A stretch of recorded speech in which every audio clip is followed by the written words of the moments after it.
Good morning, everyone in the world. I probably need to say good afternoon to those folks on the other side of the pond in Europe. I'm Chase Jarvis, the founder and CEO of CreativeLIVE, and I'm very, very happy to be broadcasting to you live today from our studios here in Seattle, where if I could pivot this camera, it's too far away. I can't quite reach it, but I'm sitting all by myself here in the Garage Studio, which is a 3,000-foot studio here in the middle of downtown Seattle. And we are committed to bringing you all a very exciting broadcast today on our new channel, CreativeLive.com/TV. A little bit about that, what we noticed right away when the pandemic really kicked up was that people started innovating and sharing what it was like to be cooped up and still creating, making things happen in the comfort of their own homes. And we started to see this pop up on across a bunch of different social networks. And as the original live streaming learning platform more than 10 years ago, we built a live platform from the ground up.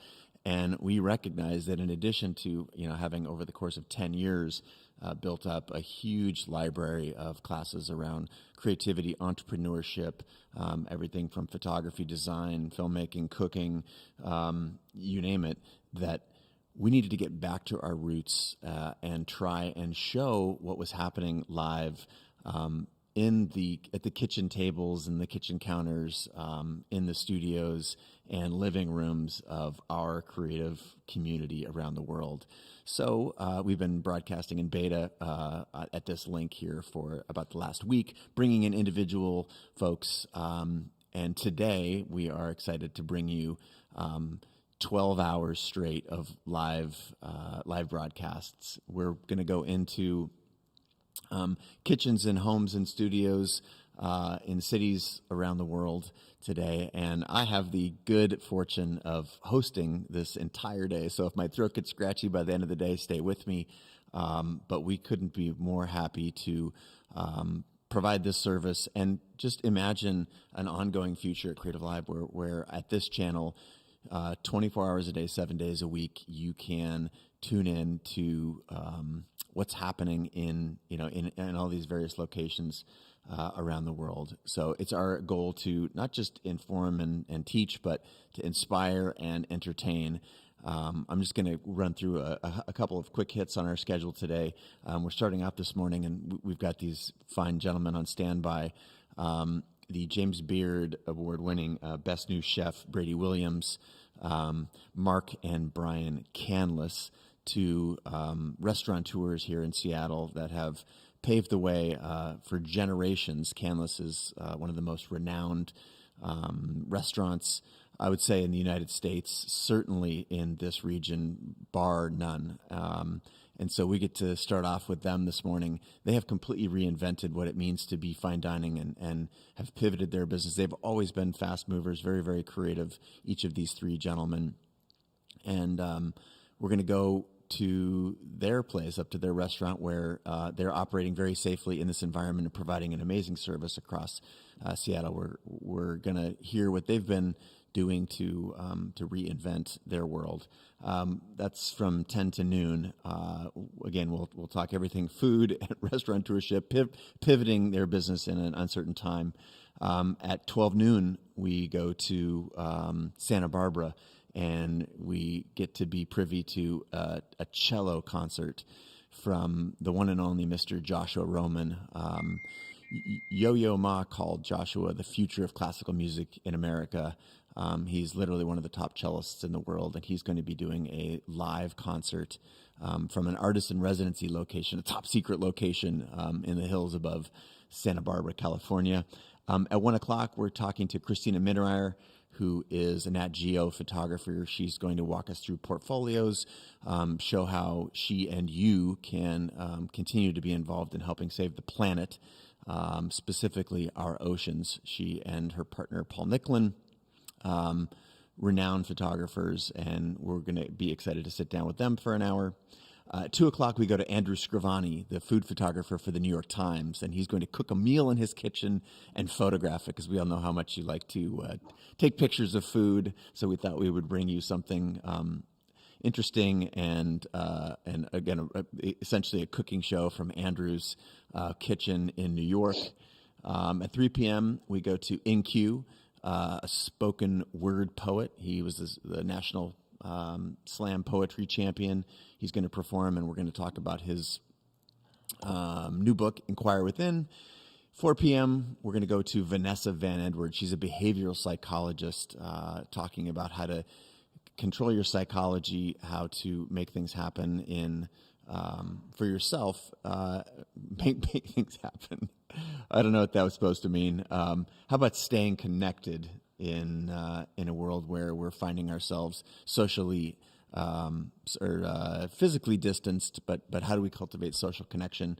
And 5:30 p.m., we're going to Ramit Sethi, the New York Times bestselling author. We're going to talk about finance and how to get your money in order, because we know this has been made a huge impact on the livelihoods of so many. So we're going to learn from Ramit some tips and tricks that he has for helping manage your finances in this time. And then we're going back to Canlis. We're going to see, this is a full circle here today, going back to Canlis, where we're going to get the beautiful experience of a piano concert. And this will kick me right back into welcoming my crew from Canlis here in just a second. But we're going to finish the evening. They've had a piano player there in the bar at Canlis, I think since the restaurant was first up and running in Seattle, which I don't know how long that dates. We'll get that information in just a second here when we welcome these gentlemen to the virtual stage here. But imagine a 2-hour live piano concert where you can actually, in the comments here at CreativeLIVE TV, request songs and have them played. This is just one of many innovations that these gents at Canlis have taken under their advisorship over the last, I would say, 7 days. And it's just been incredibly inspiring. My wife and I have ordered takeout from them and got to listen in the comfort of our own home to a live piano concert, which we feel like has been just for us. So we're going to end up the day with that. And again, that's a little bit of a full circle. So here we are. I'm going to go in just a second and welcome 3 gentlemen just to recap. Mark and Brian Canlis, the proprietors and entrepreneurs behind the Canlis Restaurant here in Seattle. They are not just entrepreneurs, but they are leaders in the restaurant space, leaders and stewards of the food and service community here in Seattle. And they have with them today Mr. Brady Williams, who is, again, James Beard Best New Chef. So without further ado, it gives me great pleasure to welcome from about, I think, 1.1 miles due north of here. They're in separate rooms in the Canlis Restaurant, practicing safe physical distancing. But gentlemen, please welcome to the show. We're very, very happy to have you on. Thanks, Jace. Thanks, Jace. All right, where's Brady? I need to hear from you. Are you there, bud? Hello. Hey, thanks for having us. Hey, good to have you all. All right, well, we were, again, we're doing this remotely, which is very unusual. Usually we do this from the comfort of our own studios here in Seattle. But it's just been a treat to watch you all innovate in a time of uncertainty. And it's fair to say that the restaurant, food, service, hotel industries have been hit the hardest. Almost overnight went from 100% capacity in operations to 0 for good reason. But I just like for you guys to, and I realize this might feel like a game show here where we're all talking over the top of one another, but that would be fun. To me, it would be desirable if we could hear from each of you as to, how you guys, when you recognized that your world was about to change, what did you do to shift gears? And I know you've iterated even over the course of the past couple weeks. So let's, go back to basically day one when you realized that your world was about to get turned upside down.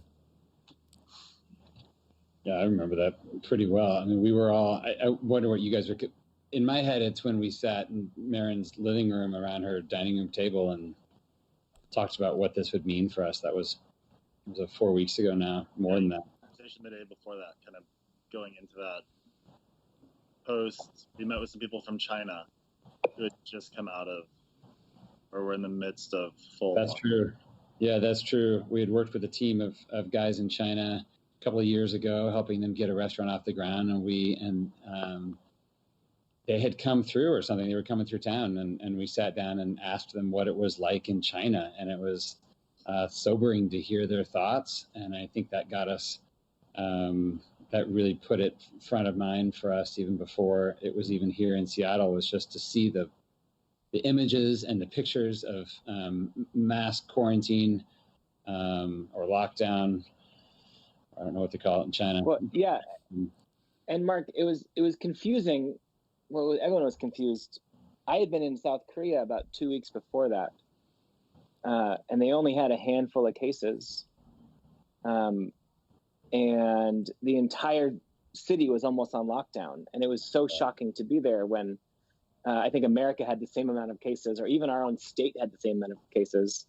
And yet they were reacting so much different than we were. And so I came back saying, the train is coming. Yeah, I don't understand why America how it doesn't feel like a big deal here yet. And so I think a combination of all these things had us having conversations about the virus before a lot of local businesses were, because we just had warning flags pop up in different ways. We had an international travel plan. We send our crew to one restaurant anywhere in the world once a year to kind of go learn from. And Chef, you were supposed to be in Tokyo, today or tomorrow or something? I was supposed to be in Spain at Astro Extabari. And so I think in our heads, we were looking at other places around the world more carefully. Brian was in South Korea. Nice timing there, Brian. Yeah, maybe that's what put it top of mind. I was actually in New York City doing some stuff for James Beard Awards when the first case in Seattle broke out, and it was sort of surreal to watch that from a distance and to see it unfolding when you're not in your own home, when you're not in your own city. And we came back from that. We had this meeting, and we just said, okay, clearly there are new rules here. I think we're going to need to start from scratch, and what is that going to look like? So, and Brady, a year ago. Yeah. Well, I think we're talking about the early March. I got to look up on my calendar, but right. It I feels. No, I'm actually going to look that up because I'm curious about that. It feels at Creative Live on the 1st of March, we shifted gears pretty dramatically when we saw the rise in cases overseas and was spreading to other countries, and we knew that. I think we operated under the belief that it was going to be here sooner than I think people admitted, or maybe rather than sooner than the mainstream. But I'm curious, as you know, I know it was going through my head as an entrepreneur. So let's just go back to that. You know, you're all in various places. You see, as Brian said, people behaving differently in other countries that have been, we're further along on the curve. And, you know, whether you're a restaurateur or any entrepreneur, what were some of the things that you were thinking about? And then what was, you think, the timeline between you all sitting down and taking action? Because I think, you know, in the same way that that's one of the ways that you interrupt a virus is taking early action. The same thing is true for an entrepreneur. The faster you can move, not just to be out in front of the competition, but to be able to innovate and test and see what works and what doesn't, and how you can be of service to the community. What was describe the timeline between that first meeting, what was going through your heads as creators and entrepreneurs, and then, you know, the time to shift and actually take action? Which one of you guys wants that? I mean, I looked at the timing. I was in New York March 1st. We had that meeting, Chase, on Wednesday, March 4th. And I think that was the first time in earnest we discussed it as a team, sort of batting around ideas of what it would look like to start from scratch. What would it take to keep our whole staff employed? given a new set of rules. And of course, we didn't know the rules at that point. Everyone was using the phrase out of an abundance of caution, in order to justify almost wearing a mask, or to justify shutting down a school, or to justify, these things. Speaking to Brian's point, like it was almost like we were one of those dreams where you're moving in slow motion. You're like, it's a bad dream, but I can't go quick enough. It seems like the country was going slow, and that was a 3 hours of sitting around the table, just starting there. I think we shut down, or we announced it a week later, and we launched the drive-through a week later. Is that the time you guys were? The meeting, we were actually fully prepared to go live with it the next Monday. We had made the decision to make the switch, but even after the weekend, I think Monday felt like it was too early. Yeah, Brady, you even said, we could pull the trigger. We could do this in 4 days. Yeah. I mean, that was the question, was like, great, you're sitting at the table, want to shut down your restaurant and open up 3 new ones. It was to figure out how to make that happen. And I think 4 days was the soonest we thought we could pull it off. The stakes were so high because we've only, in 70 years, we've closed twice. Like where people had reservations and we told them, you can't come in. So every snowstorm we've ever had, every accident, every fire in the building, everything, we've always opened. It's like a point of us, right? Like it's a place point of pride, of course. Yeah. Figure out how to do it. And so here we were talking about picking up the phone and calling hundreds of guests and saying, we're sorry, you can't come in. This was long before other restaurants really had started closing, or the governor had said, we have to close. I think it was a hard emotional decision to make that move when people rely on us so much. Like 1,000 people reservations between private dining and the floor that we're canceling, right? So this is before restaurants have been told to shut down, or even told that was like a really good idea. I remember the next day, there's 4 or 5 people in the office making phone calls, and a couple of them were in tears, and it was like, oh boy, what's going on? And that very first response was, we're calling people and saying, hey, we're going to shut down the fine dining piece. We're going to open up some other ideas here in order to navigate through this thing. And the people who we were calling were thanking us. They were saying, thank you for what you're doing. I don't mind canceling my reservation at all. And the emotion built up in the office just around talking to these people about this decision that we had been weighing heavily on our hearts and brains for a week or two. It was such a release to hear the city receive it, the idea with open arms. So I think it was scary. It was scary to say, hey, we're going to shut this thing down. Understood. Yeah, we also have never run a burger joint before or any of this stuff. So it was like, hey, let's take a model that's been working for 70 years and just experiment with baking bagels. Or well, I want to go to Chef just for a second here. Before we do, I want to welcome everyone who's joining. I'm Chase Jarvis, the founder and CEO of CreativeLIVE. We're broadcasting here starting today 24/7 at creativelive.com/TV. And I am happy to be joined by some legends in Seattle and the national food scene, the Canlis brothers, Mark and Brian, and the James Beard Best New Chef, Brady Williams. So for those of you, again, who are just joining, the Canlis Restaurant here in Seattle has taken a leadership role in food service around the country by pivoting a 70-year-old restaurant concept, which is fine dining here in Seattle. It is the place where if you want to have a special occasion, you go to Canlis. And they have, in the space of just a matter of a week or two, pivoted and are now doing burgers. And, well, I'll let them talk about all the things they're doing, but it's just a complete revolution for them and an adaptation in really crazy times in order to keep their business running, but also to be an amazing service to the community. So welcome, and we'll be on the phone with these guys here for the next 60 or so minutes. I know we're we need to keep an eye on Chef's time because he's got about 500 burgers to cook. But I wanted to pass the mic to Chef Brady. And when, Mark and Brian said from a business perspective, all right, we're seeing these things, and I understand just from what Mark was saying, we could do this in 4 days.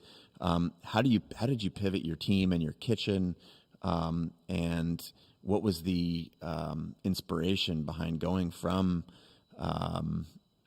steak à poivre to burgers and ice cream sandwiches? How'd you do it, and what was the inspiration behind it, Brady? That's a great question. Well, I mean, we did it out of necessity. That was the inspiration. There wasn't necessarily we had this in our back pocket, ready to pull this out. I mean, I think everyone on our team kind of knew where things were heading, and knew that the threat of the virus affecting business was real and imminent. So, I mean, it just started with a simple conversation with my sous chef team, which is about 6 people, kind of letting them into our thinking early, and getting them behind the idea. And then from there, it's just a matter of kind of mobilizing everyone, delegating and writing, basically just writing an action list of like, what do we need to do as quickly as possible to pull this off. And so, obviously going from a kind of like a tasting menu, fixed menu to a burger joint, is about as hard of a turn as you can make. I mean, for us, it was just a matter of ordering, getting the equipment that we need. I mean, our executive team that was in that initial meeting, all had their roles that they played. And, yeah, I think it was just like, once we made the decision to do it, everyone realized, okay, we're behind this, we're going. And it was just like, no looking back. So, this was like there's a different feel in the restaurant before that decision and after. And I remember asking the staff, like, hey, we have this idea, but you don't have to do it. Like, we kind of made it a all volunteer thing. And just the feeling in the restaurant when we said, okay, this is going to be our move, and this is how we think we can navigate this thing. There was just a sense of hope and of energy, and like, hey, put me in, coach. And yeah, the vibe was one of like uncertainty and kind of like tentativeness and tension, because we all knew fear. There wasn't really a plan, fear. And then, yeah, to Mark's point, once we announced this, it was like everyone was like, okay, we can get behind this. Let's rally around this. Let's do something. And I think within days or a day of announcing this to our staff, we saw large restaurant groups around the country shut down, people losing jobs. And so, I mean, I think everyone was like, let's give this a shot and see where this goes. Well, what helped you all see that this was, sorry for interrupting you there, either Brian or Mark, I think I might have stepped on your toes there for a second, but my wife, Kate, and I are proud supporters of Seattle's food universe. We're partners in some restaurants, and we saw a huge different scope of reactions from the restaurateurs in Seattle. And I'm using this as not just an example. This is not just about food and restaurants, right? This is about creators and entrepreneurs all around the world. And we're just looking at it through this lens of the restaurant scene here in Seattle, which is one of the first and hardest hit areas. So, there were folks that are, that have 10 to 15 spots here in the city, or certainly in the Northwest. And we saw some entirely closed, lay off 800 people. We saw others go to a limited schedule. And, was there anything about the ecosystem that made you guys do the things you did? Or was it, was it a lot of introspection? Is like, what's the Canlis response to this? And again, by extension, I'm trying to put myself in the minds and the hearts of the entrepreneurs all over the place, because a lot of businesses are being closed. And for the folks who do want to go forward, what is it that they're doing, and what's the mentality behind it? Because I think that's the most important thing in this time. So talk to us about, how you feather. There's a big range. And how did you decide that you were going to pivot? You were going to lower the price point. You were going to talk to me about that. I would, we're an old restaurant, right? We've been around 70 years, but we have been working for the last 10 or 15 years on getting younger and more agile and more nimble. In fact, every January we close our restaurant down for a little bit of time, and we go away with just the executives. There's about 6 or 7 of us, and we reinvent the restaurant again. We're always having this conversation, which is, how do we make the restaurant feel new this year? How are we not resting on our laurels? How do we not get stuck? How do we continue to innovate? It's one of the reasons why we are thriving as a business, and we're 70 years old, which isn't super common. And so as a result of those conversations over the last several years, Brady has radically changed the way we source. We've changed our menu. We've changed our style of dining. We've changed so much. We haven't changed our values. We haven't changed the mission of our company, but we've changed what it looks like all the time. And then we started doing things like these pop-ups in our parking lot, and we built a Shake Shack, and we did a milk bar, and then we did a giant, I don't know if you ever came, Chase, but we did this hot tub Hawaiian party with 1,000 people drinking White Claw every night in our parking lot with DJs. And we've trained our staff to be able to turn on a dime and not just get stuck in one thing.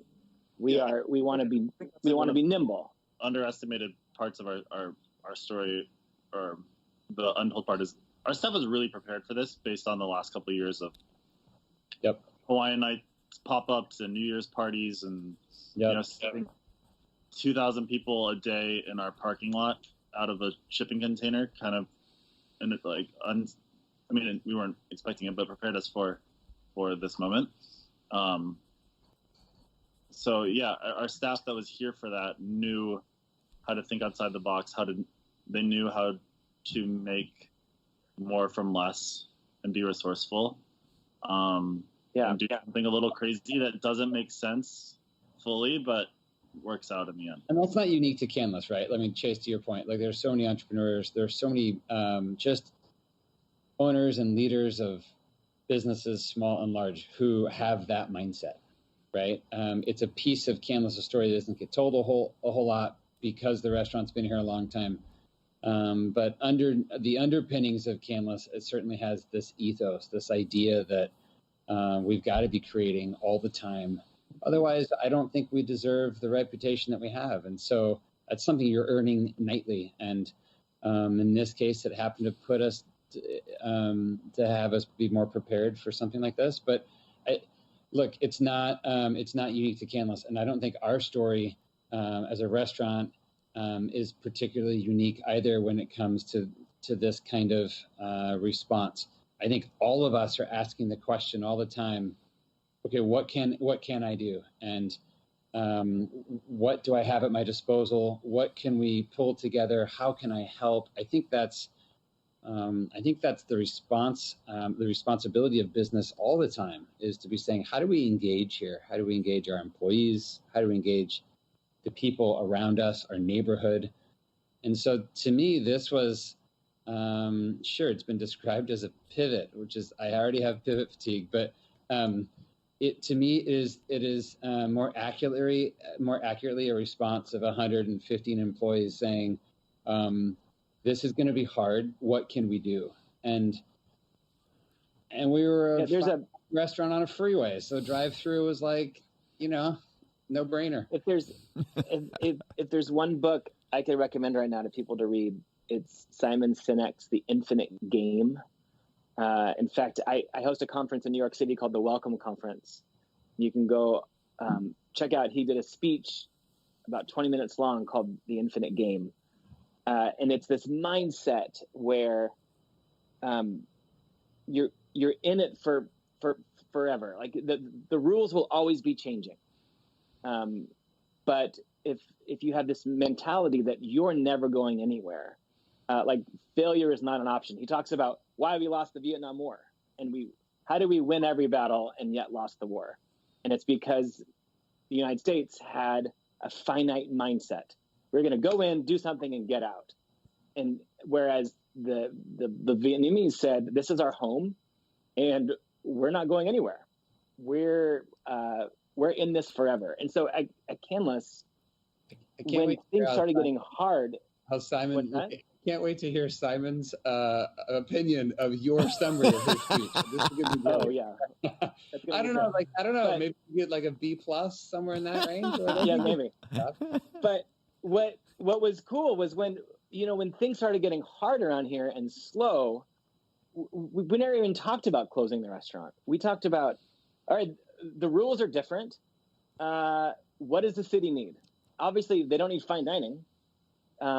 I think it was Brady who first said, let's turn this restaurant into a drive-through. I think Mark was the first one that maybe said, let's build a bagel in New York City. The guy who owns Shake Shack, who runs Shake Shack, said, what you guys ought to do is a drive-through. I was like, actually, he was joking, but it stuck. And so what got crazy is I had a baby, our third, and so then I suddenly disappear into the ether of newbornness. And then Mark and Brady and the team, you guys opened 3 restaurants back to back in 3 days. That's where things got nuts. Well, say more about what you mean by that, because you have one physical building, but 3 restaurants. Talk to me more. Yeah, well, you guys did it. Timing of having a baby also. That was. That was. Hey, what do you think of that timing, Brady? I mean, we were all giving birth that week. Yeah, we have 115 kids. None as well as Mackenzie. Brian's got a beautiful baby boy, and that was the timing of any child is perfect in my opinion. But we shut down a fine dining restaurant and opened on Monday. We opened a drive-through that was moving. I don't know. What did we sell? 1,000 burgers. 1,000 burgers. 2 hours. 5 hours.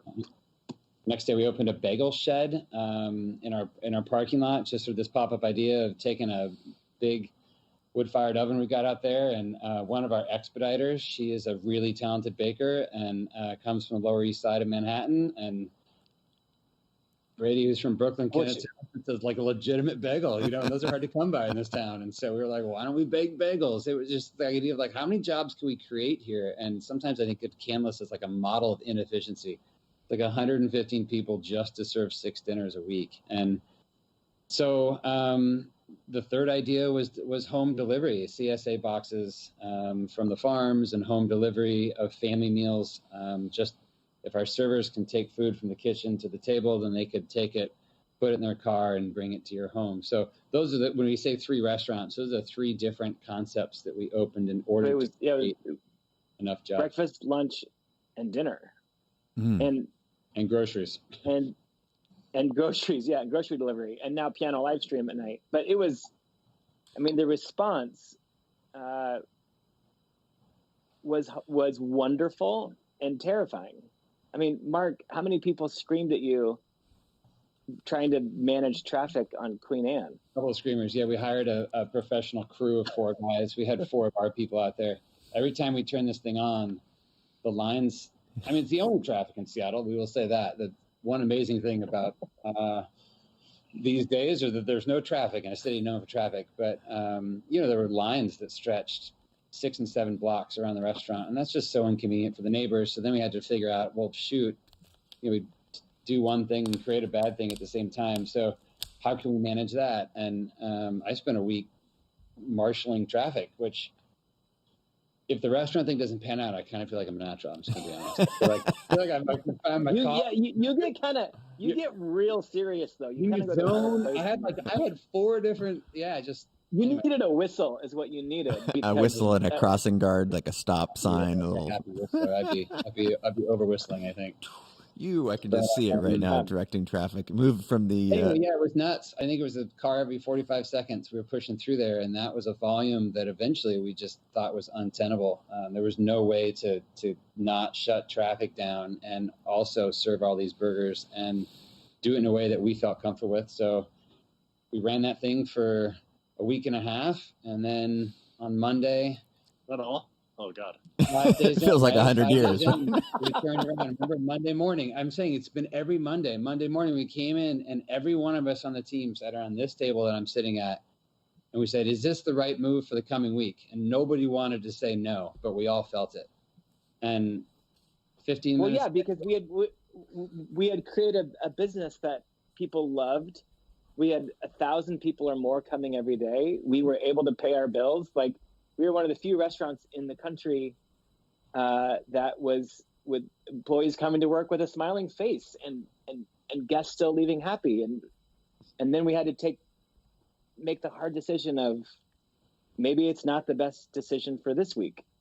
Yeah. Right. As the virus continued to spread, that things got harder and sadder and more unsafe, and suddenly bringing 1,000 people to your restaurant every day, and the chaos of delivering that many meals safely, I think that became the wrong priority. It's not worth it. 10 days before it was forward thinking, and then 10 days later it was backwards thinking. And Chase, if there's a lesson in this, everyone's like, "Oh, you guys are so prescient, be ahead of your time." No, we came up with an idea that worked for a week. Yeah.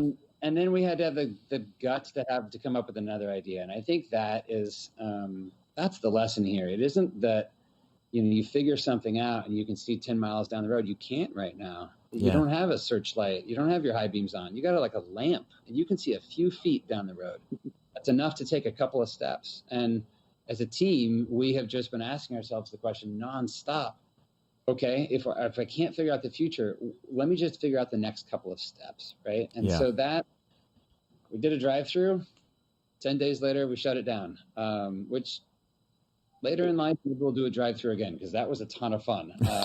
Well, we still have so many cars come every day.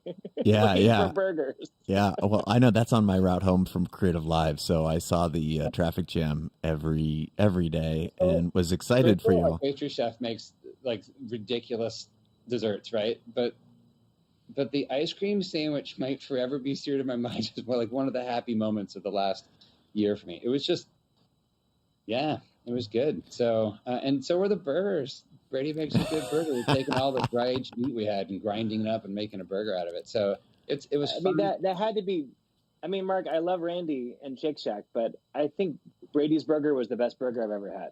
It was that also helped. Damn good. It was really good.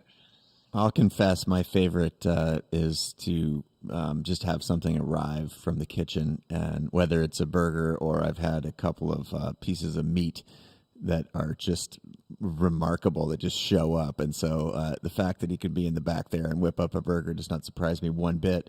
But I want to just recapture, to do two things. First, welcome people who have just joined us from all over the world. I'm Chase Jarvis, the founder and CEO of CreativeLIVE, and I'm sitting here with my dear friends, two gents, the Canlis brothers, Mark and Brian, and the chef at Canlis. They're the proprietors, and then the chef at Canlis, Brady Williams, James Beard, best new chef. And we're talking about how to reinvent your business on the fly. And we're doing this through the lens of a restaurant, but everyone out there listening knows that what we're really talking about is through all of the creators and the entrepreneurs, who your world's shifting under your feet in real time. This isn't about food. This is about reinvention. It's about following your heart, your mind, and where the market is going. And what we've heard, just a quick summary, that especially just in the last, I'd say 3 to 5 minutes, where it's not about seeing the whole staircase. It's about seeing the next stair. And if you usually in a normal economy can have your high beams on, and you can see all the way down the road. Right now, what you might have is a candle, and you feel like you're in the dark. And this 70-year-old restaurant has pivoted 3 times in the last week. Each one arguably finding success, but maybe creating downstream problems. And I think Brady said it really, really well also earlier, which is, hey, we solved the problem. We were ahead of our time and created, one opportunity for ourselves. And then 10 days later, we were not out of fashion in the sense of like not trendy, because the line was so long. You had, serving 1,000 burgers through your, people driving by your restaurant. but that actually then created potentially a health risk or a like, wait a minute, we don't want to get all these people together. And you know, as Mark said, we're creating a traffic jam in the neighborhood, and that's not kind to our neighbors. So just a reminder that there's, you know, constant reinvention. I want to go to Brady and say, you know, as someone who has established a relationship with the food world as, again, best new chef in a fine dining universe. Are you all practicality, and at the end you want to be making things that people want and need, or is there some blow to the ego or to the mindset or the story that you've told yourself about who you are as a chef, to you know, pivot to a burger and ice cream sandwiches, or to now delivery into people's homes across the city of Seattle and the region? Tell us a little bit about, you know, what's in the mind of the artist and how you've adapted. Yeah, I mean, I think at the end of the day, like, I started cooking because I love feeding people, and we love caring for people, and there's no ego in that. Now, of course, like when you're doing things at a certain level, you want to express yourself, maybe in a certain way or with a certain aesthetic or style. But I think it was important, and this was just, we were kind of deciding what was best for everyone. I mean, we just wanted to care for people during this time, and so I love cooking casually, which is like what we're doing now, is hard. It's cooking simply is hard, and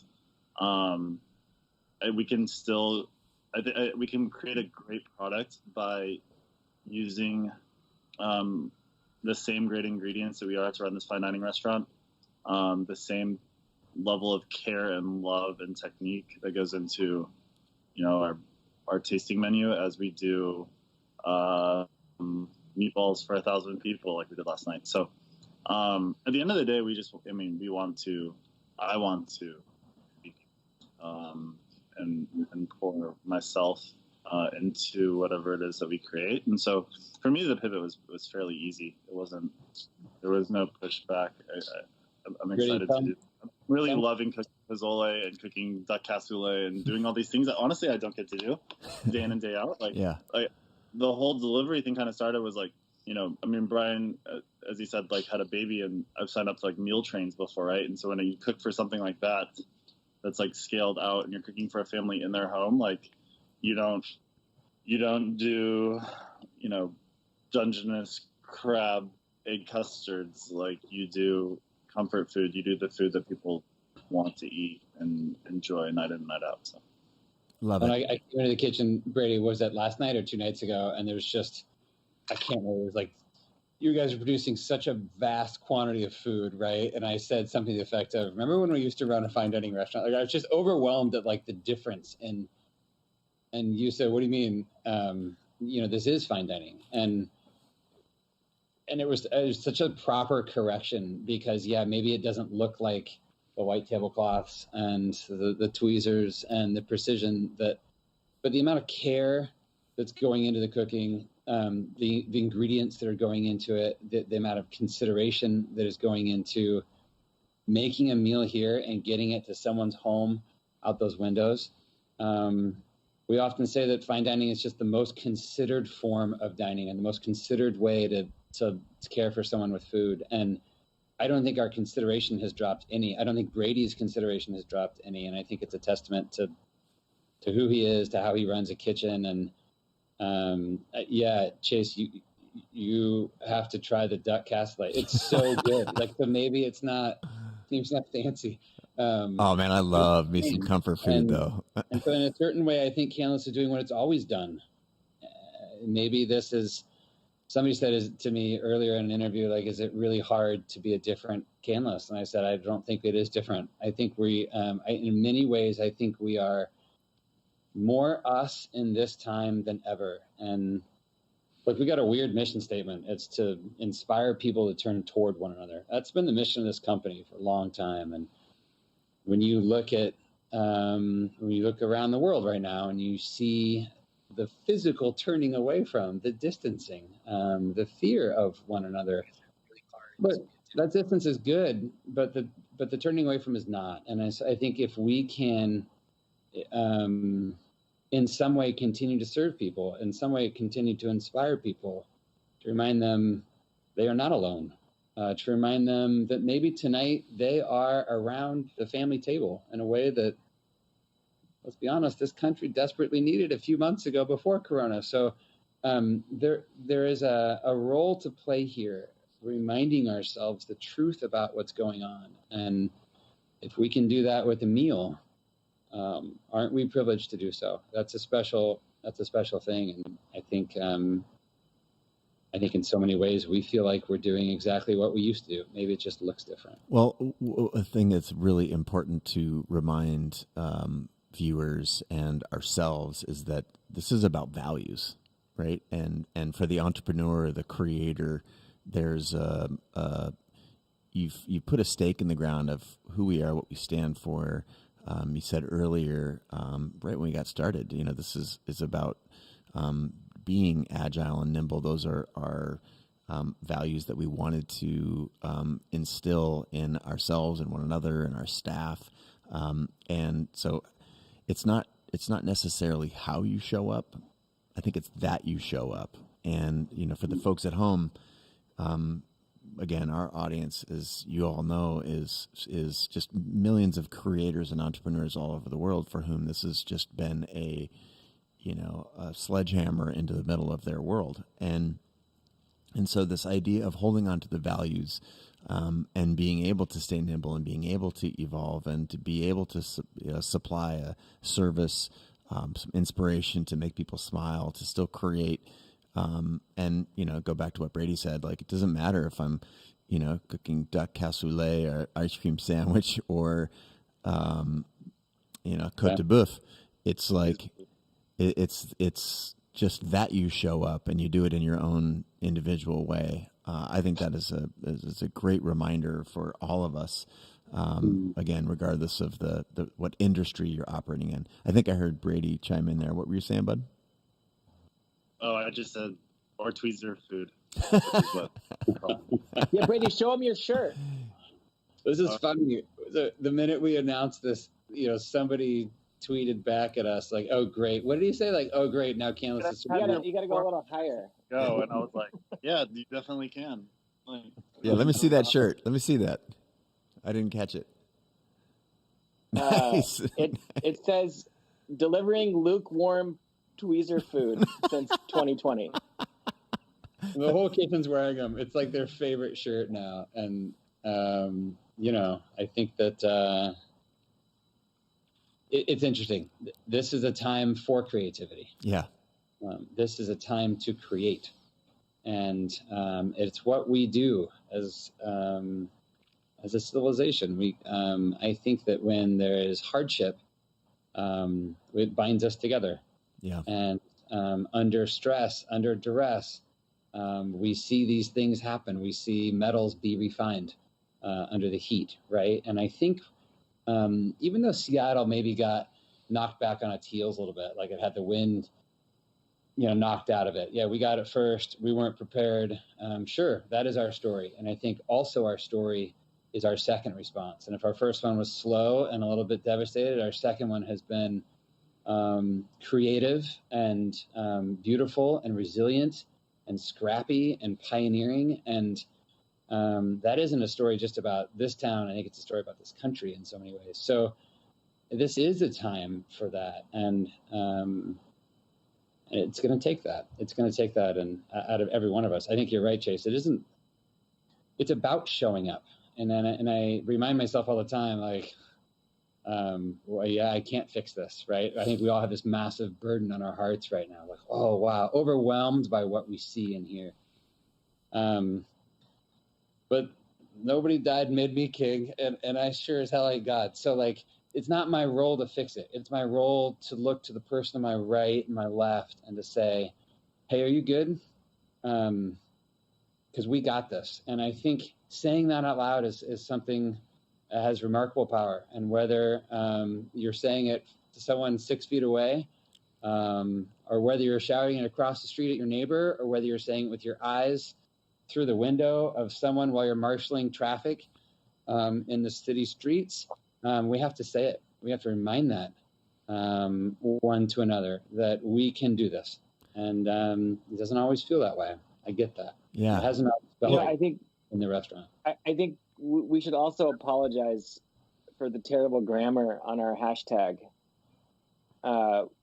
We were sitting around the table, and we actually wrote this email to all the guests that we were canceling like 2 in the morning. reservations. Yeah. Like Mark wrote this beautiful email, and like, guys, we have to close the restaurant, but we're opening the drive-through, and So hard, like we're and then at the very bottom he says, no, Jessica's like, no one's ever going to read that. Like you got to shorten it. She's like, that's lovely and all. And so no one will ever read that. And you said, no, but you said we've got this, Seattle. Yeah, it was nice. And then we were about to tweet it or Instagram it or whatever, and we needed a hashtag. And so I looked at your letter and I just said, well, let's do hashtag we've got this Seattle, but it looks so weird with the proper grammar. And so Mark says, let's just do, we got this. And we didn't think it was a thing. Drop the apostrophe VE. It doesn't make sense. We got this. Yeah. And so if you fast forward to today, hashtag we got this Seattle is flying on top of the Space Needle, which is awesome and so fun that this thing caught fire, and so fun to talk about the spirit of this city. Though it is kind of funny. We did get a lot of people saying, "Are you referring to the fact that you have the virus now? Is that what you have?" Oh, in Seattle? come on! Come on! Yeah, we thought the Seattle also would have worked, but I don't think we were at that time. No. You got to ask yourself the question, like, it touched a nerve. Like, what nerve did it touch? Like, why did we all need to hear that at that time? And it was emotional for us to write it. It was emotional for us to sort of say it out loud, to say it to our team, and to make a public statement, I don't know, on a website. But it worked for us. And I think as we as a city sort of picked ourselves up a little bit from the initial blow of it, I think that encouraging word was just healthy to the bones of this town, and it was just uplifting and a reminder of another truth. I mean, yes, the one truth is that this is hard, this is bad. It's as bad as most of us have ever seen, unless you go to. I've been receiving a lot of encouragement and wisdom from the elderly right now, who seem to be twice as courageous as anyone in my age group, 30s and 40s. I don't know. You talk to someone in their 70s and 80s, and they've seen it. They've seen things. Maybe it wasn't a pandemic of corona, but they have been through suffering. They've been through brokenness. They've seen. They've seen more than we have, and they are wiser than we are. And I take encouragement from them. And so I think that there are two truths. This is hard, and also we can do this. Those things can be true at the same time. I think that's a really, really important thing to remember. And you said it eloquently. Again, shouting out, I'm seeing some comments from Scott, the Seattle Food Geek, asking a question that I wanted to ask you because it's a good one, and I'd like to hear from each of you in a 3-sentence maximum answer. We're going to play a little game here. Scott writes, "Do you think the new model is something that other restaurants are capable of copying, or does it require something that is scarce, like resources, space, or some special leadership?" So each of the three of you, I'd love to hear from Brian first. Oh.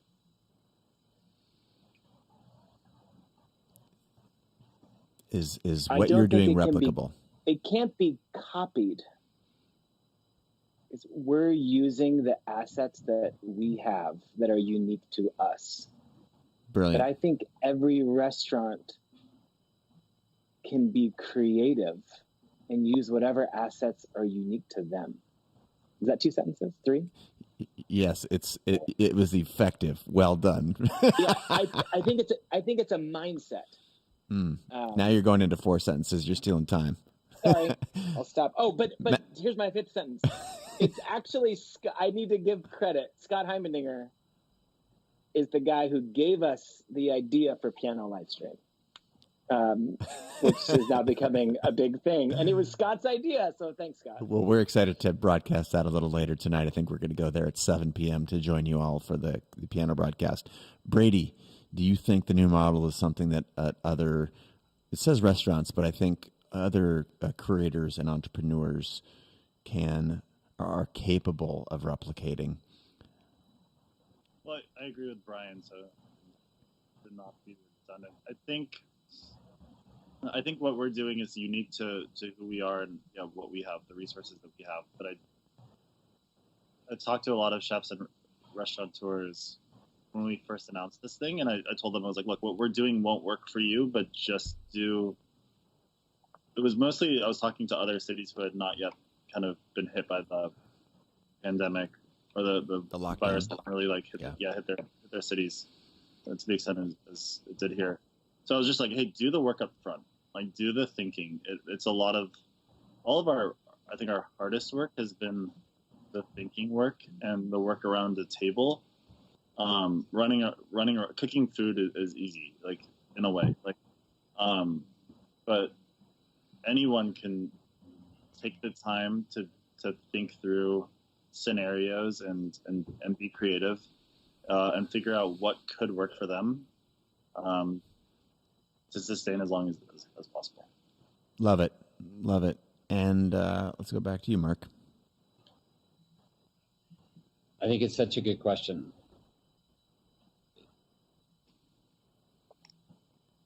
That's 1 sentence.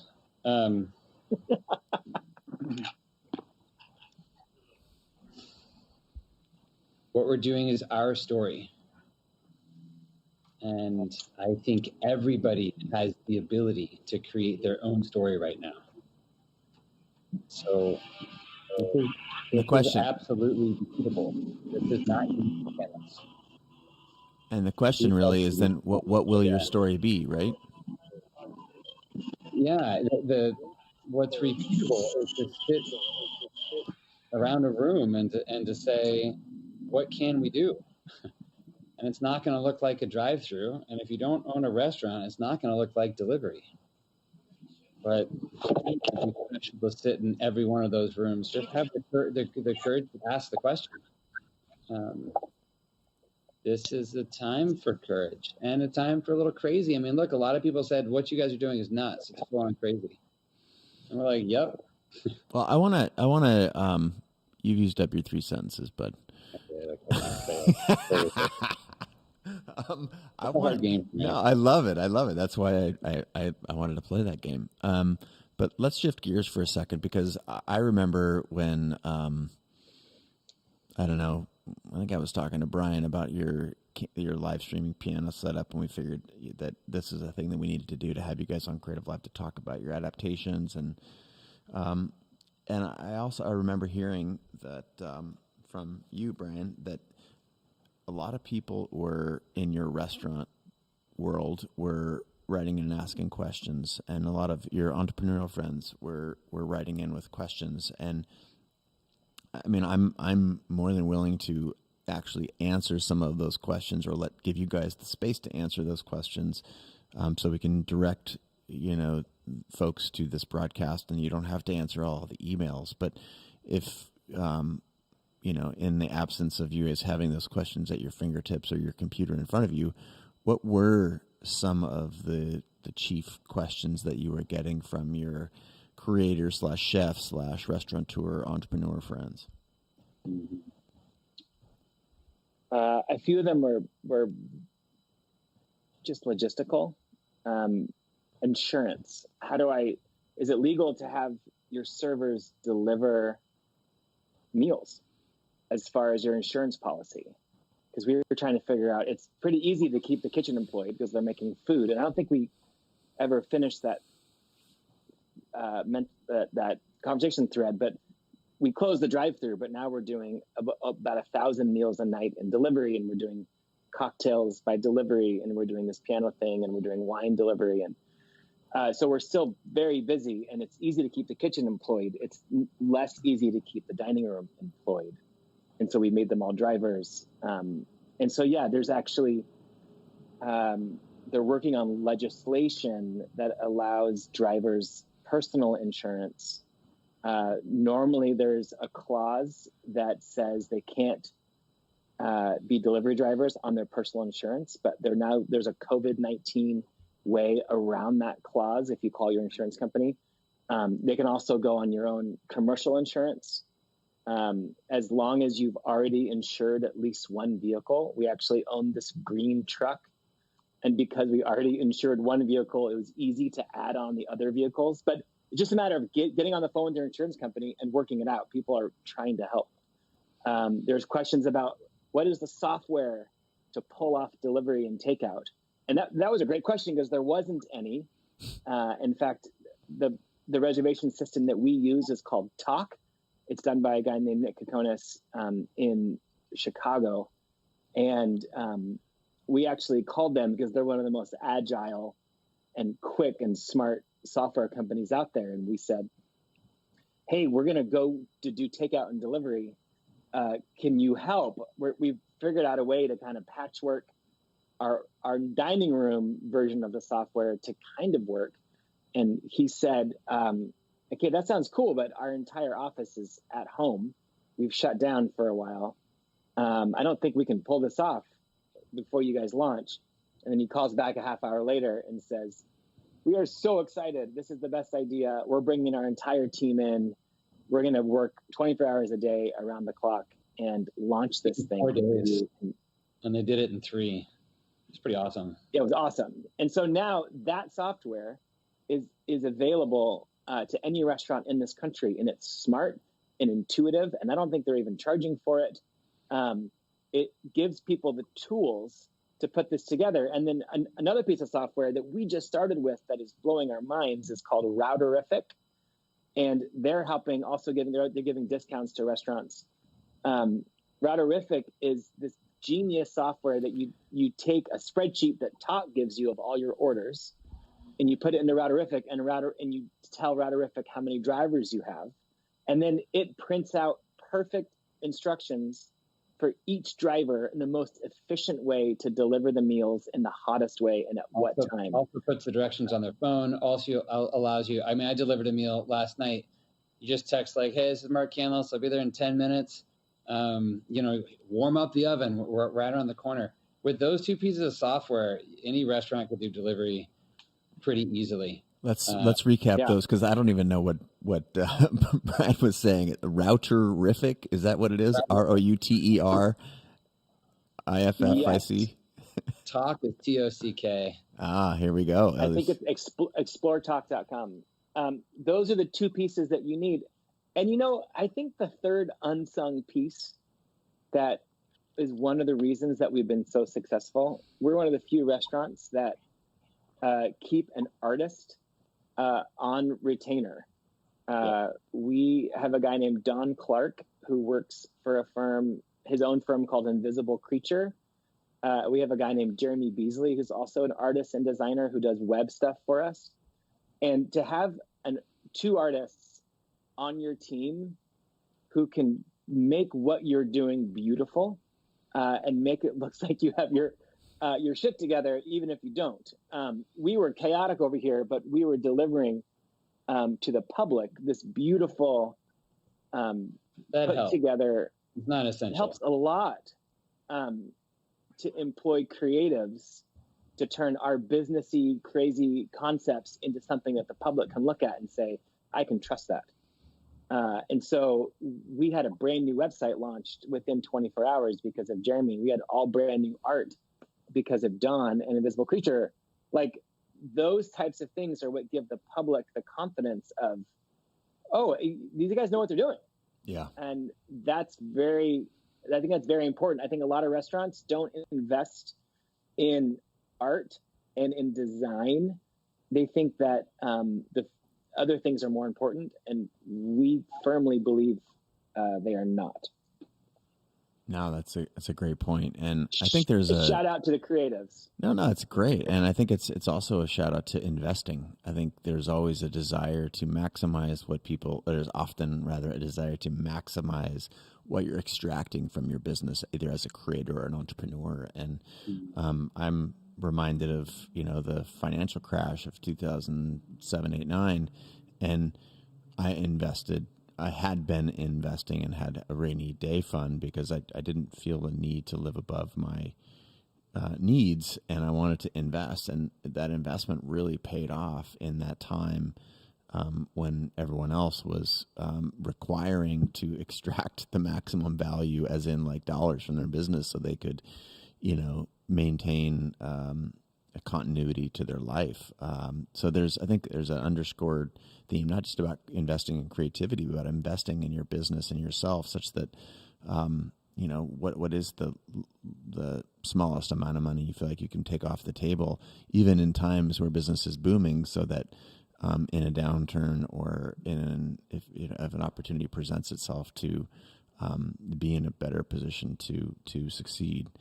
And I think, Chase, there's room there such that profitability is not the most important thing for a company, right? So to your point, to try to maximize that is, we believe, a terrible strategy for any business. Yeah. Granted, we're not a publicly traded company, so we have a little more freedom and leeway there. But for Canlis, profitability is a rule to the game. It's not a strategy. The rule just says you need to make a certain amount of money, otherwise someone else takes your restaurant, right? So it's very specifically moved that out of the equation, so that we could focus on the things that I think really matter, and those are people. To be quite honest, those are the people around us. So, love it. I know. Just real quick, I just got a text from Jeremy who's watching. It's routific, not routerific. Just routific. Maybe routerific should be their new tag. Routific. It's like routific. We could make a little jingle out of that. It's like Roto-Rooter, but for drivers. Oh, I think it's fantastic to share some of the little micro innovations that are happening in real time, and in a weird world, and in a way that maybe is different than, because we're no longer business as usual. There's an opportunity to discover solutions. Most of the problems that we're trying to solve here have been solved just with a slightly different context, and there's lots of examples. I mean, again, we've been building CreativeLIVE for 10 years, and who knew that a live broadcast platform, even after making thousands and thousands of live broadcasts and classes, was going to just, like, the live aspect again was going to, help not just teach, but entertain and inspire. So we're trying to, like, look at, I think, so many of these answers are right under your nose. And this idea of the solution being right under your nose does make me want to go back to Chef and say, when you're looking at the, we basically have been talking over the last 5 minutes about the ingredients. I think Brian started off with, like, do what you can with what you have. And I'm wondering, from Chef Brady's perspective, is there are you limited on what you can receive right now as far as food shipments and from where you can get them? No, I mean, we're not limited. Our purveyors are definitely affected in the same way. As restaurants close, there's less of a need for ingredients, right? So, on the contrary, one of the things that we've kind of we've done is, like, we've designed our menus around, as well as we came up with the idea of doing a CSA box, which is a box full of protein and produce from our favorite farmers. We've built our menus around what our purveyors' needs are. So I've spent the last 5 years here developing relationships with a lot of farmers and artisans and producers who are also affected by this. I mean, there's no farmers markets anymore, right? So if anything, it's just for me, it's now a conversation of, hey, what do you have a surplus of? What do you need to move? And let us help you and support you by designing a menu or a package around that. So we're not feeling necessarily limitations in terms of products to cook with, or produce. All the food's still out there. However, growing up. I think that if anything, it's been the one thing is it's really hard to get to go packaging because everyone is doing takeout and to go. So we've had to be probably most adaptable with like what our delivery meals go in on any given night, because every restaurant's now a to-go restaurant, and there wasn't an endless supply of to-go packaging. Yeah, serve everything in a milkshake format here pretty soon, right? It's like, that's what we're going to be left with if everyone. Chase, we have had to change the way we receive. So in that sense, we don't allow anyone outside the restaurant in. We don't even allow our drivers into the restaurant. We receive everything out by the front door now, just because that's our crew. We know what's going on. We can do it in an orderly way, and we're bringing in more food than ever. So I do think a lot of your systems, it's not like you could just run the restaurant the way you used to run the restaurant. Everything is different now. And so we're thinking through a lot of those systems daily as like, okay, well, wait a minute. We should do this differently, and we should do that differently. So now when you pull up at the restaurant, you just see all these boxes. And we've got, and those aren't kitchen folks, by the way. Those are dining room. That allows us to employ more at the dining room. So they're out there signing for deliveries and writing checks and bringing everything in. And it's just a lot of things need to be reconsidered. I love it. So I think it's interesting now to shift gears and go beyond just the logistics. And, we opened with some of the just challenges that you all are facing and that are facing creators and entrepreneurs everywhere. And now that you're up and running, and I use that term with air quotes maybe, up and running, as your third restaurant iteration here in as many weeks, you're clearly shifting gears to be able to bring in some aspects of surprise and delight. I know I was talking to your brother about Dungeness crab delivery, and we've been speaking about the piano live stream that we're going to be bringing you a little bit later this evening. And is that something that you have prioritized, or was there a strategy that we needed to get all of our infrastructure in place? And are you now at the place where you feel like you've got something that's sustainable and you're looking for ways to surprise and delight? Because I know as a creator of experiences, as an artist and an entrepreneur, that those are the things that, you might get someone the first time, but the things that keep them coming back are these just beautiful little touches. And you guys are so well known for that. Are you now in a place to do that? And how important has that been, as we're talking to a global audience of creators who are trying to prioritize? As a company who spent 70 years trying to get really good at that, we take some relief in knowing that is not as important right now. And so we could push this thing harder, and yes, we could make the boxes that we're sending to people. We're using a rubber stamp, for crying out loud, right? So I just don't think it's as important right now. And I think the safety of our staff is paramount. The thing that is most on my mind is how do we operate in and through this building? The earlier question that says, is this a function of space? Yes, in part. We have a large restaurant. We have a massive parking lot. We're using every square inch of the entire property in order to space everything out. Maybe because we've been changing every 7 days, we haven't had the luxury to get there. I would love to get back into that. I think it's fun and important. Maybe because of the ideas themselves come with some inherent amount of surprise and delight. To have a piano, you pull out your box and there's all the food, and then there's on the bottom of your menu says, go to this live stream, and the piano will be playing in the background. I don't want to, it's not that it's unimportant. It's just not the priority that it used to be. I think safety right now is the priority. I think even those of us that are in essential businesses have a heightened, or I might even say extreme responsibility to do everything we possibly can to fight the war against this thing spreading. And so we take that really seriously.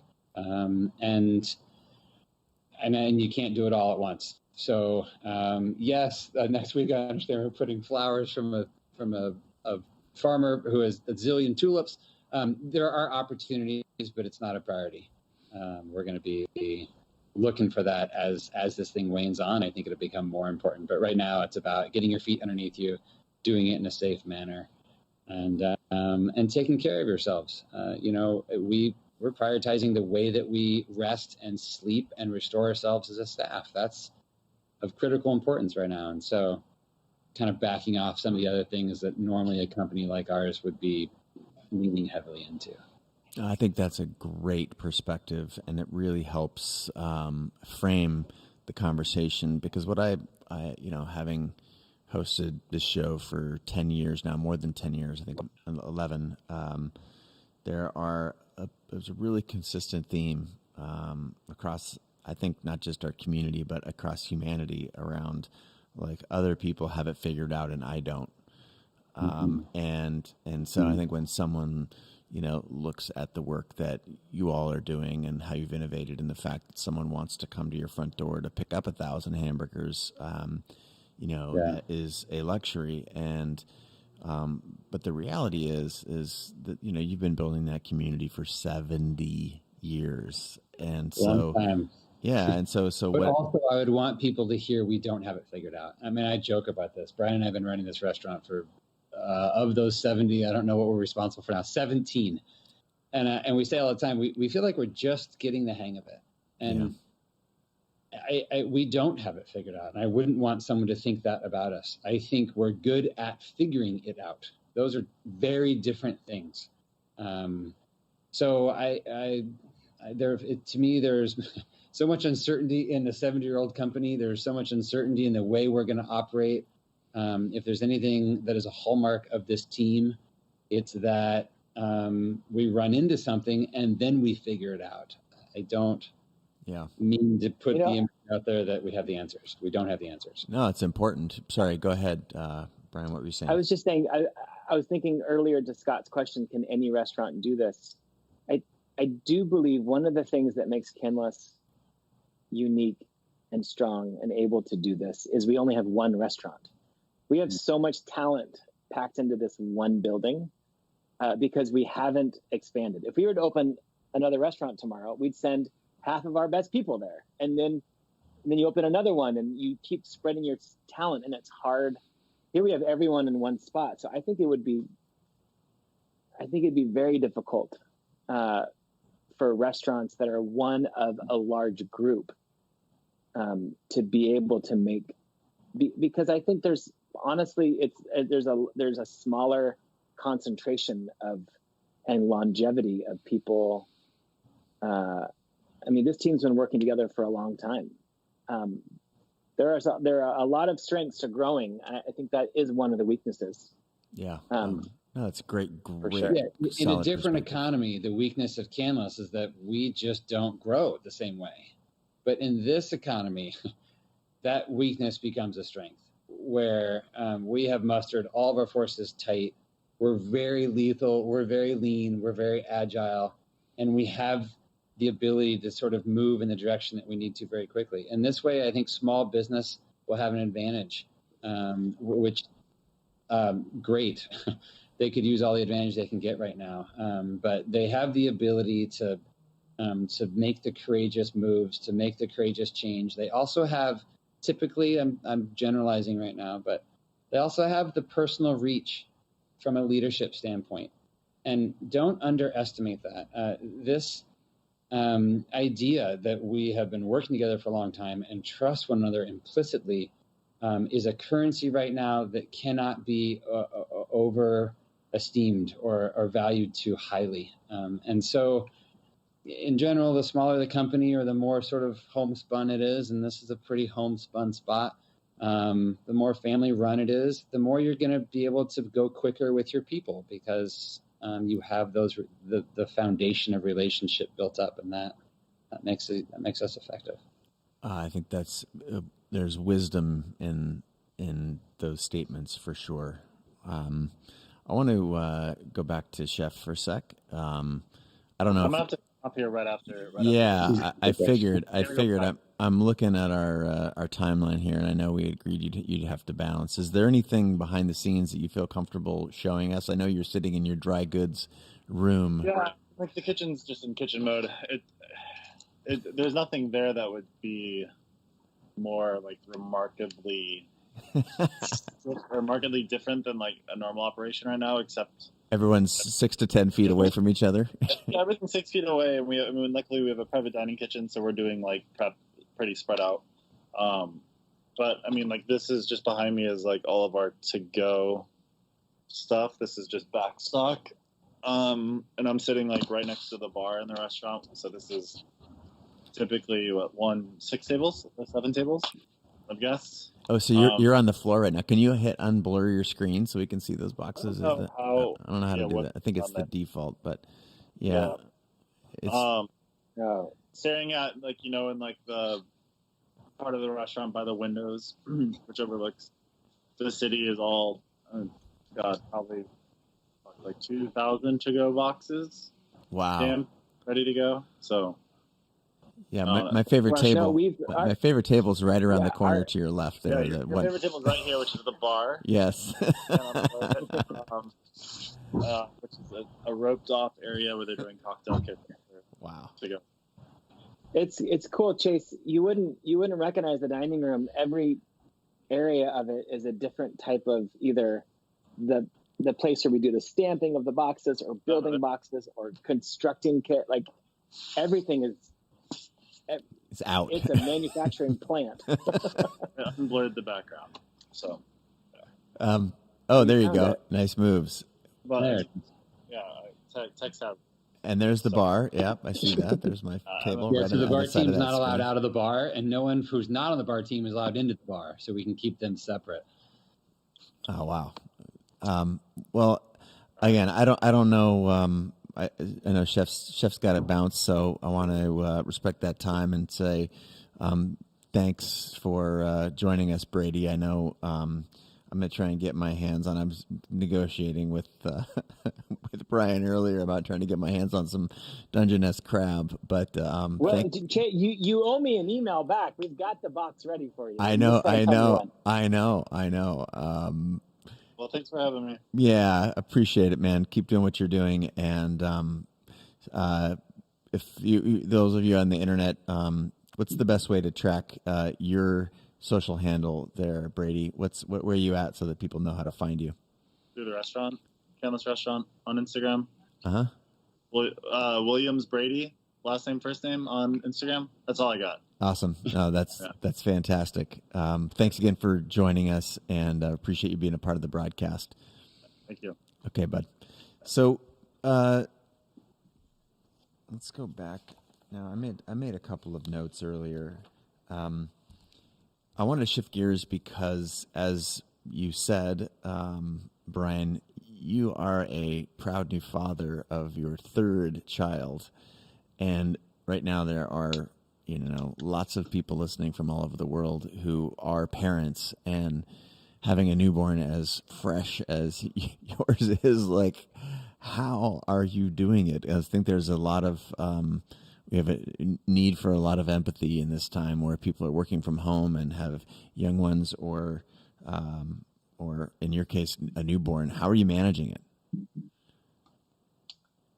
Well, the short answer is I'm not. Meaning my wife is on newborn duty. Yeah, I guess I'm saying it's really you and your family, because I know your wife. Well, she's a superhero. So what we've done actually is so I have a 4-year-old, a 2-year-old, and now a 1-month-old. And I kind of have the 2 and the 4-year-old, and she has the infant. And we feel we're both single parents of these 2 different families. And it's hard. I tell you, the thing that makes it doable is having a brother who is a business partner who has your back. So even now, I'm only back part-time. I'm working about 5 or 6 hours a day. 3 or 4. Mark is working double that. 3 and 4.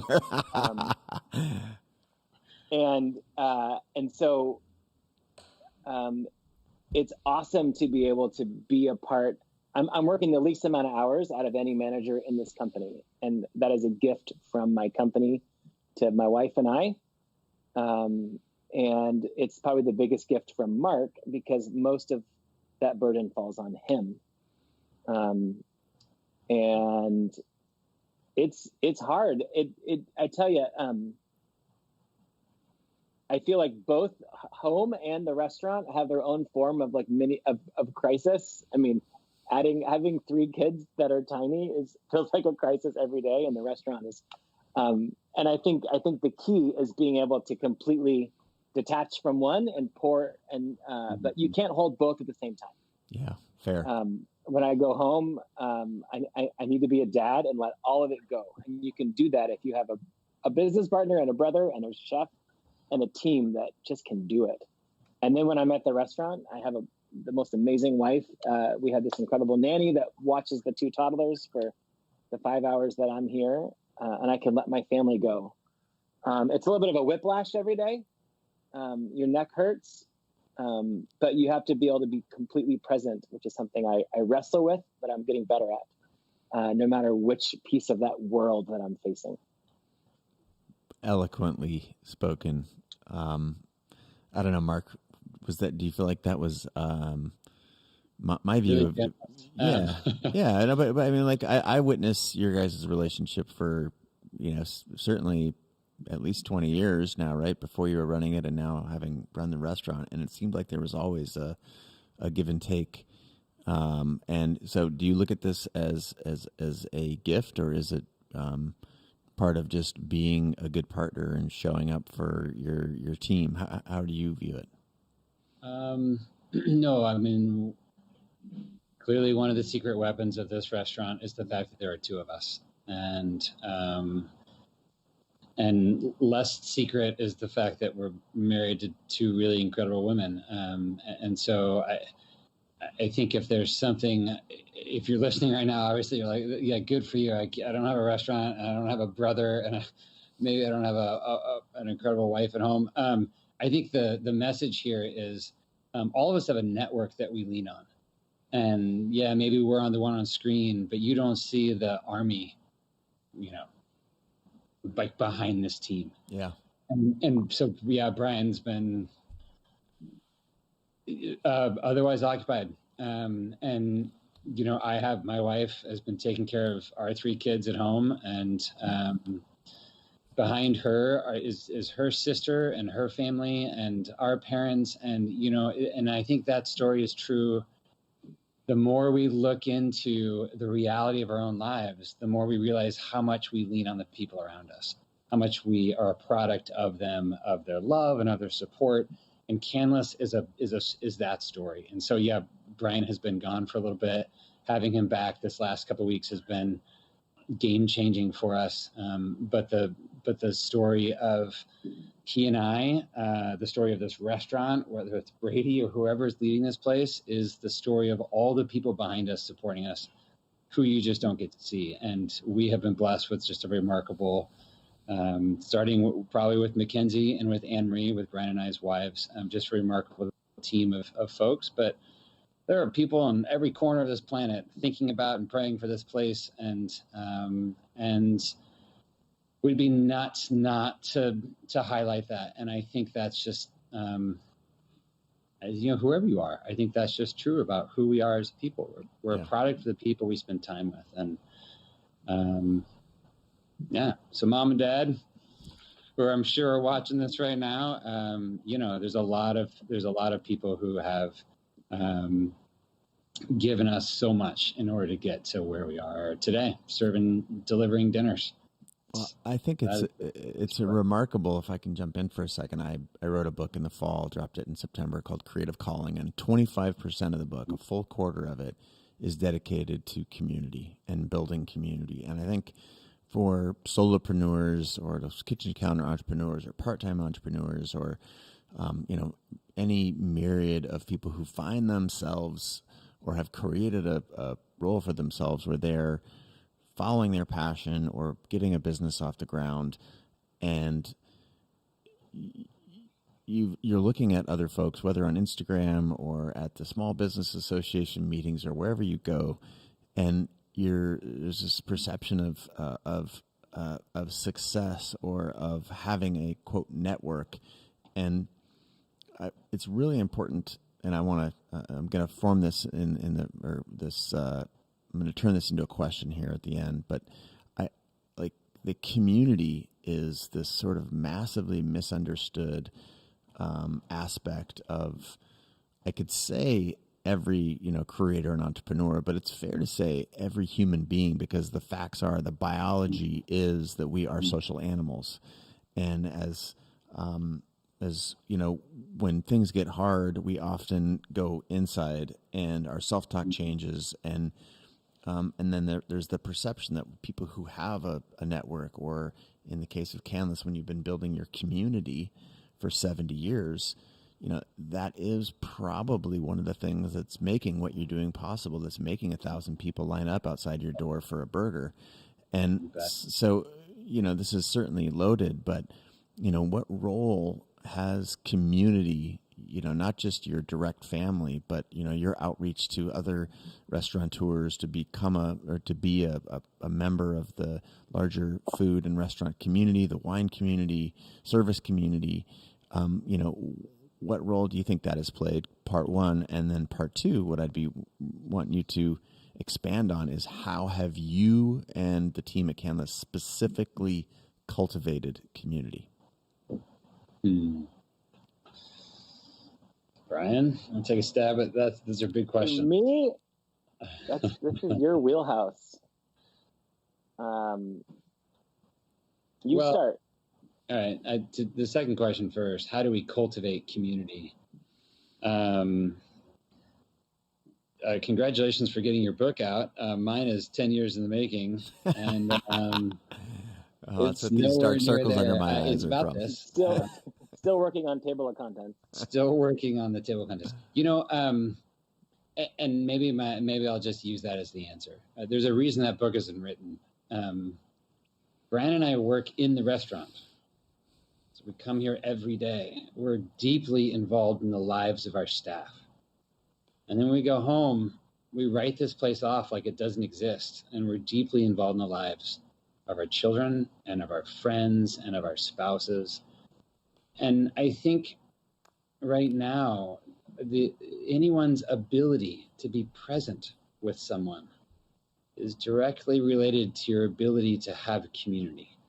And it's hard to be present. I get it. There's a lot of distracting things out there, but we prize presence over other things. And that starts with if you just draw a little concentric circle around this place, it starts with our own homes and our own families, and then it goes right to this building and to the 100 employees here, and then just slowly radiating out. I think,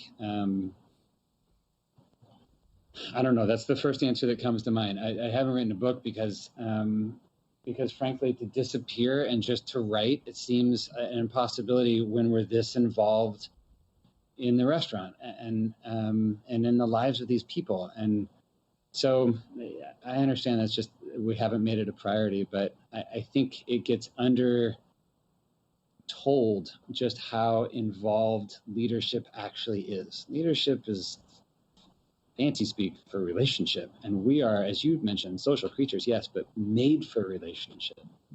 And so if we're to nurture that, if we're to engage in that, then so much of the work is right here, right? Like if I want you to trust me, I have to be trustworthy. And I think all the relationships are based off of trust. And that's a full-time job, just right there. No books and no restaurants aside.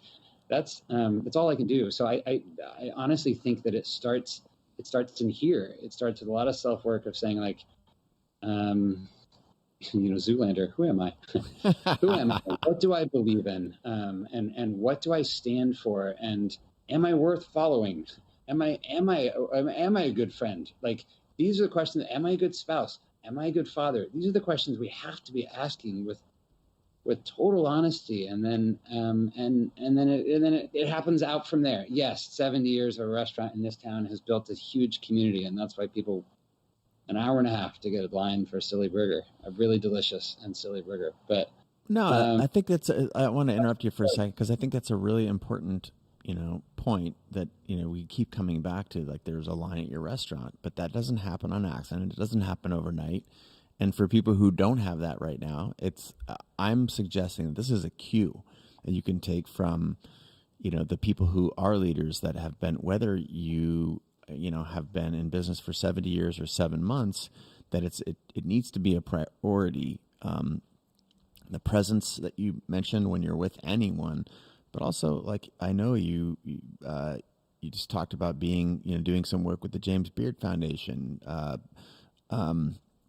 Brian was in South Korea. You were, in New York. Brady was on his way to Tokyo. Like, this is what I mean about building community. You're reaching out to other people. Hey, can I come see how you do things? And it's active. It's not just passive. So can you talk to me about that?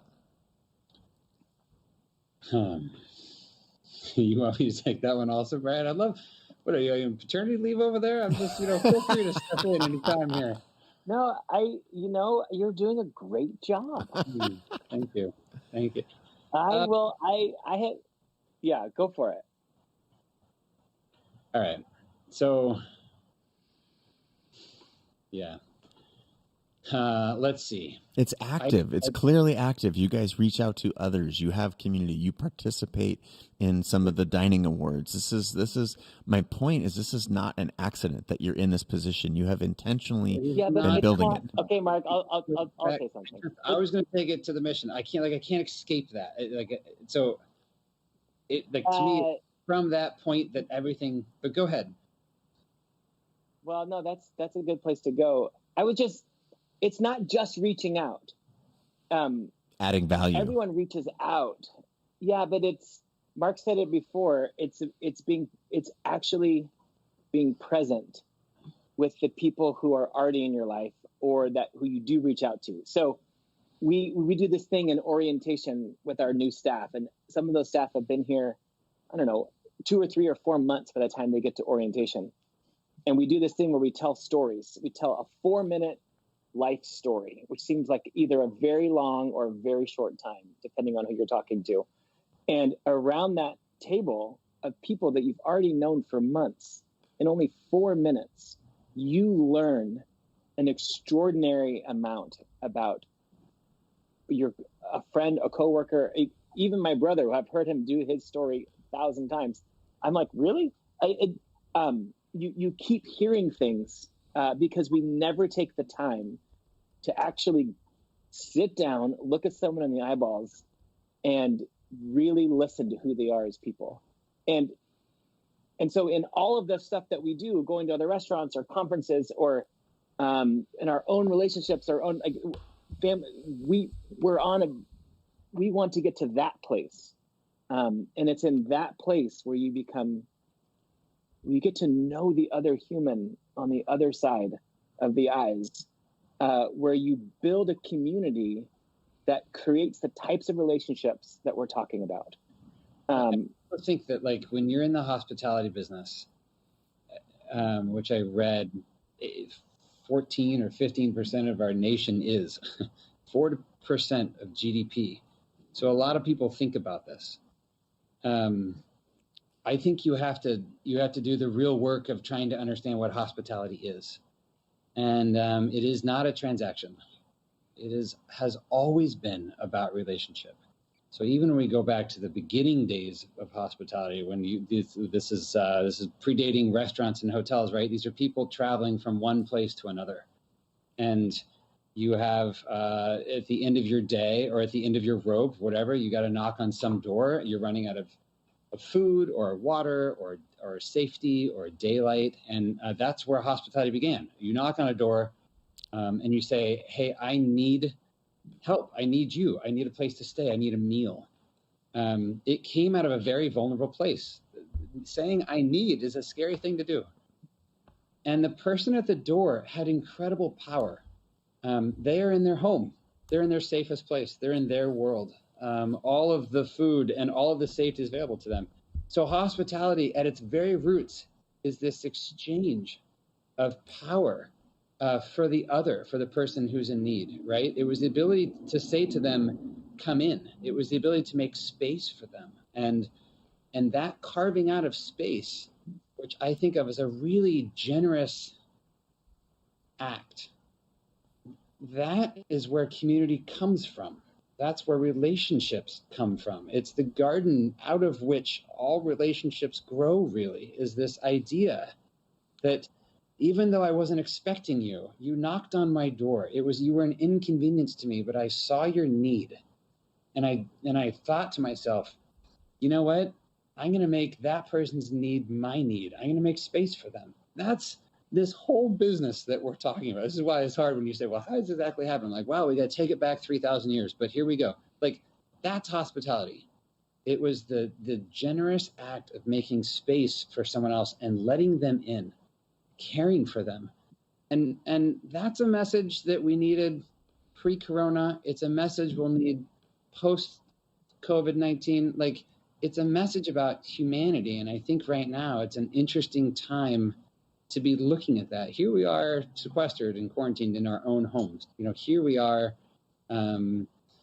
gathering around the table with our own people, with our own families. And here we are starting from scratch. Here we are saying it's a new reality. It's a new normal out there. And to be totally frank with you, the family table, America wrapped around their own table, cooking at home, is a great platform from which to prepare our country for a new normal. You know what I mean? So I do, yeah. It's kind of taking us back to those things. I think that's where hospitality comes from. I think that's the foundation of this restaurant. And from that point, you get to the place that Brian's talking about, where years later, in your own orientation, where the staff is supposed to be learning about Canlis, we've intentionally flip that around and we say, we're going to learn about you. And by the way, after that, mom and dad come in the restaurant. One of their sole roles anymore is to sit down with the new employees and to have dinner with them and to hear their story, to hear who they are as people and what makes them tick. And I don't know if that's what you're looking for, but it's exactly hard to get to the... It's not. It's effort. Cherry on top without going back to the roots of the thing. But that's to me, it's crystal clear, and it's often left unsaid, and it's mysterious for most. Like, how did this happen? And it is, to me, your prescription was quite simple. It's like you literally need to hold space with the people that you're trying to connect with, and whether they're helping you or you're helping them, or you're trying to find the courage to ask for help. Or you're trying to be there to add value to someone else, like all of those things. That's and think about it, Chase. Literally go back in time a little bit. That's not a comfortable conversation. I've had so many people say to me, this is uncomfortable. Like, you're damn right it is. It's very uncomfortable because that traveler, I assure you, was not from your town, was not from your tribe. They did not look like you. They probably didn't believe the same things you believed. They were probably of a different race and a different religion. This is the other, the ultimate other, capital O, other, right? This is the person who is completely unlike you. That's who you're making space for. Yeah. So we think of hospitality as like drinking rosé on the back porch with our friends. That's hanging out on the back porch drinking rosé. That's not hospitality. Hospitality was this dangerously radical act of turning towards. So when people nowadays are like, I'm feeling lonely, I'm like, maybe you need to find the person who is other than and make space for them. And if I'm totally honest with you, it's what I'm craving for those people to do for me. It's what I need. Yeah. Desperate for it. I think a lot of us do, or maybe all of us do. I don't know. But anyway, that's more than you wanted on hospitality. But that to me is where community comes from, is that it's ancient. We didn't make this stuff up. Oh, I love it. Let's hear from your brother. Yeah, how about that guy? Seriously, how's it going up there? Over here in fatherhood. You built the slide deck. You got a coffee? My wife. I don't have any coffee over here. My wife just texted. Hold on, does this work? Oh yeah, yeah, there he is. Hey, Shepherd.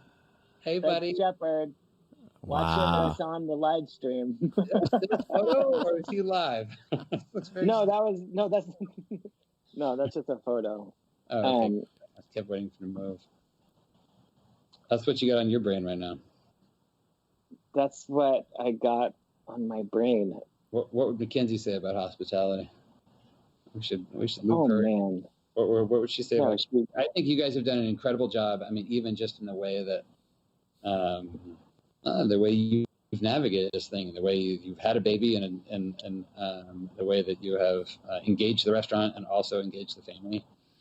I don't know. This is, to pick up the thread, Brian, we're talking about the intentionality behind building a community, that if you're not actively reaching out, and Mark took it back to, like, that's in the roots of the hospitality, not just industry, but in our humanity, is in sort of connecting with someone outside yourself, and that is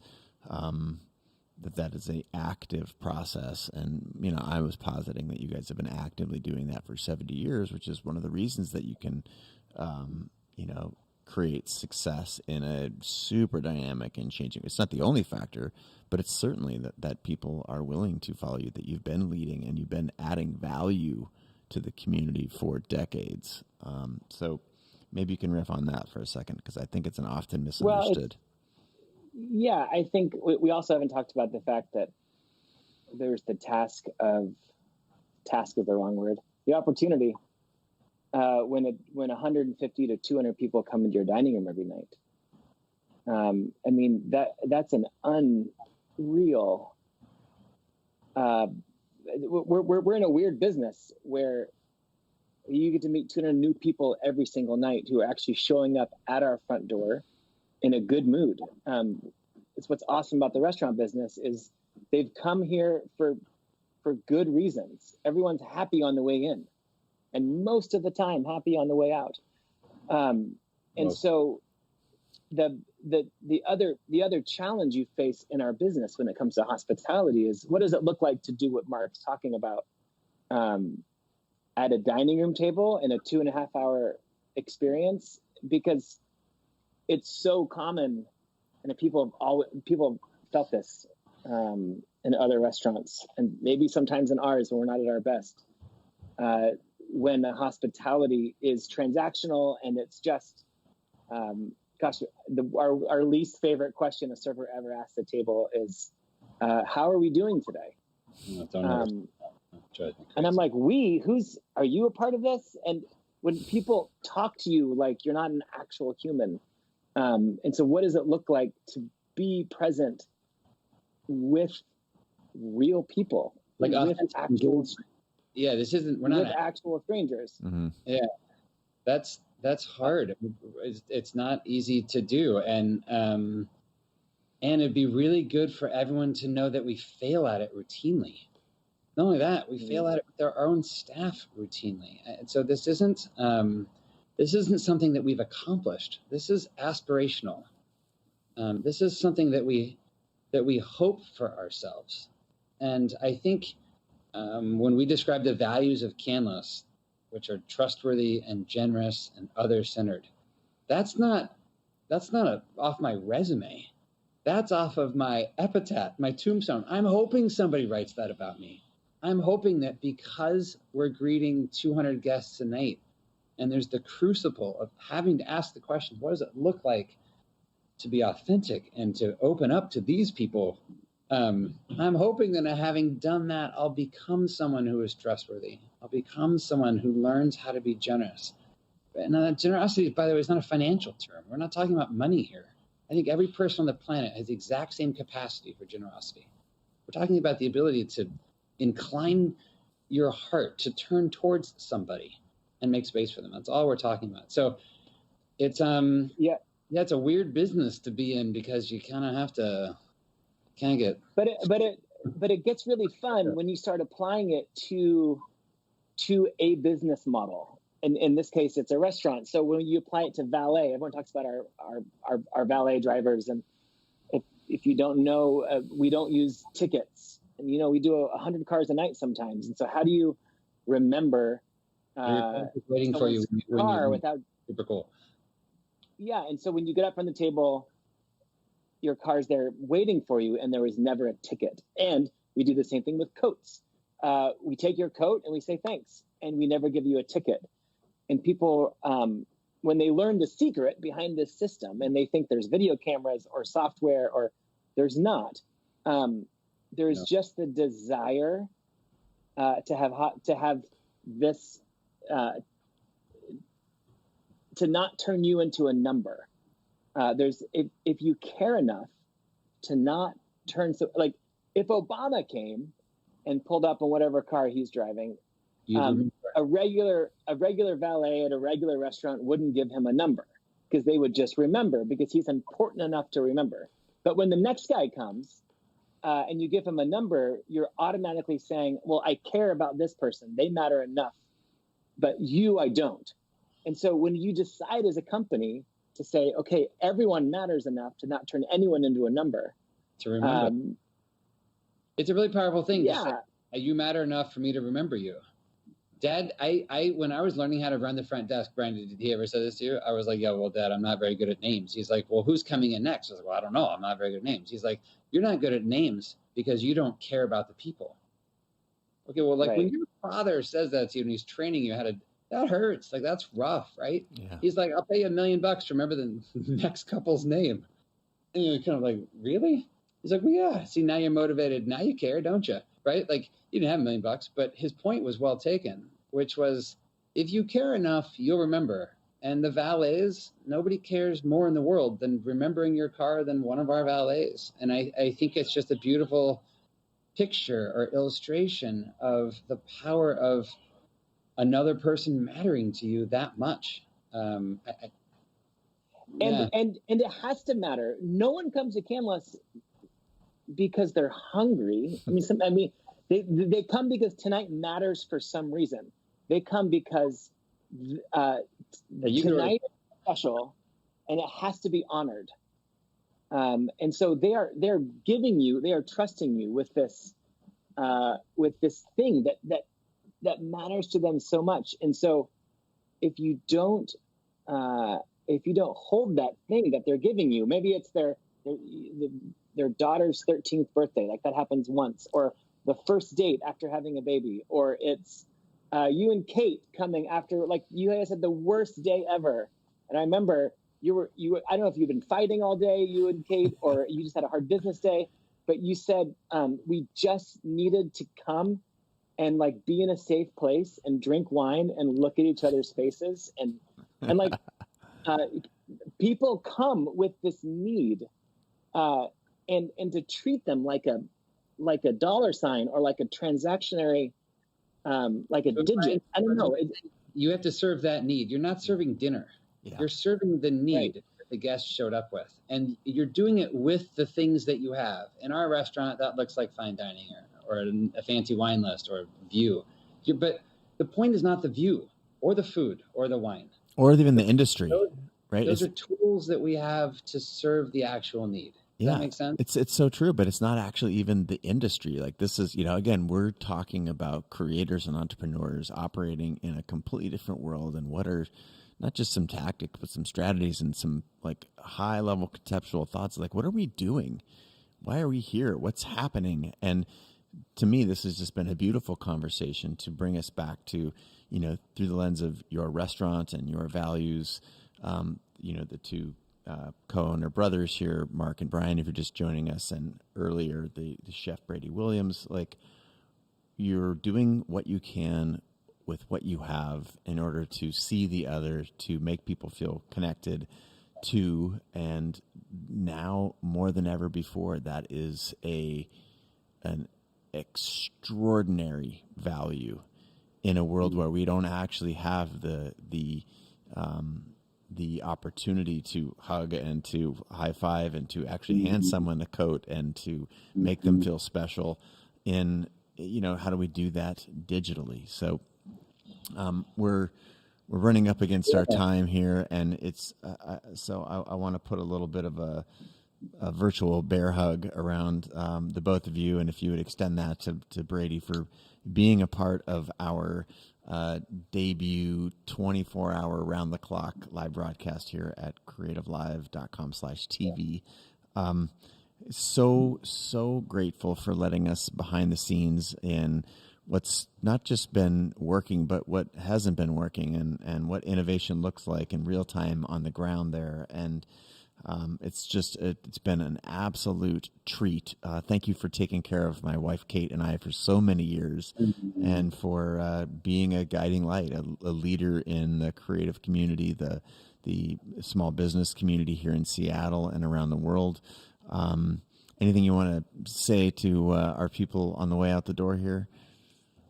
No, Chase Jarvis, we love you, and you're doing good work, and keep it up. Be encouraged. I know that there's a lot of discouraging things out there, but if you could see the look on people's faces when we show up on their doors, if you could meet the 1,000 guests that we get to meet, you would remember of the joy and the hope and the humanity that is out there, and the strength in this town and in this country. So thank you for having us on. It's been an honor. Oh, it's a treat. And in 1 hour, next week's menus go online, and they sell really fast. So we're totally late. Today. We're supposed to be working on this right now, but well, what is the best way? If you want to order dinner for next week, it goes quickly. And it's at canlis.com, CANLIS.com. This is the best way for people to track you down. And of course, on Insta, you're at Cam. And Chase, it's so fun. You should see online that people are getting dressed up because everyone's in sweatpants all day. But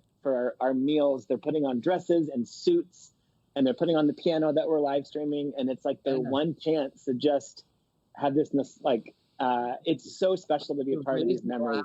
And toast to the things that we do have for one moment, for one meal, to raise a glass and say, this is what I'm thankful for, to look someone else in the eye. That's what dinner's about right now. And man, it's a privilege to be just any small piece of that. So awesome. Well, thank you, gents, so much. And kudos to how you've managed yourselves, your business, the community of which you are a bright spot. And thanks for providing that crab. For Kate and I, we are more than happy to take you up on that. And I'll reach out to you guys offline. We'll package this up nice and special, because I know this is something that people want to hear.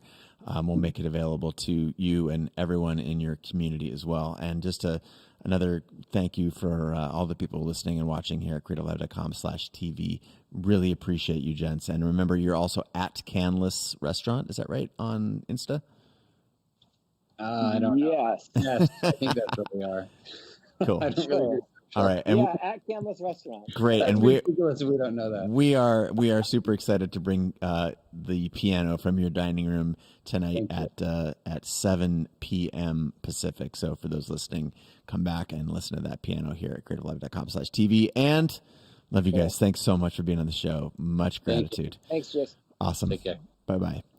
All right, folks. Again, your good friend here, Chase Jarvis, founder and CEO of Creative Live. We are coming at you starting today and evermore with Creative Live TV. That's creativelive.com/TV. We recognize that there were people live streaming all over the place in our community, and that we might be able to centralize some of those things, curate some of those feeds. So today we're bringing you, we just heard from Mark and Brian Canlis of Canlis Restaurant here in Seattle. Brady is the James Beard Best New Chef, talking about how they are making things happen and providing some leadership. And I loved how transparent they were about the successes and the failures over the course of the last month, as they've been adopting new business models. They're just pivoting as so many of us are in this really uncertain and crazy time. Just want to also remind you that I'm going to be hosting this thing all day, 12 hours. We started at 10 o'clock this morning. We're going to go till 10 p.m. tonight. And then we will replay this for some folks who missed it, or for the other side of the planet.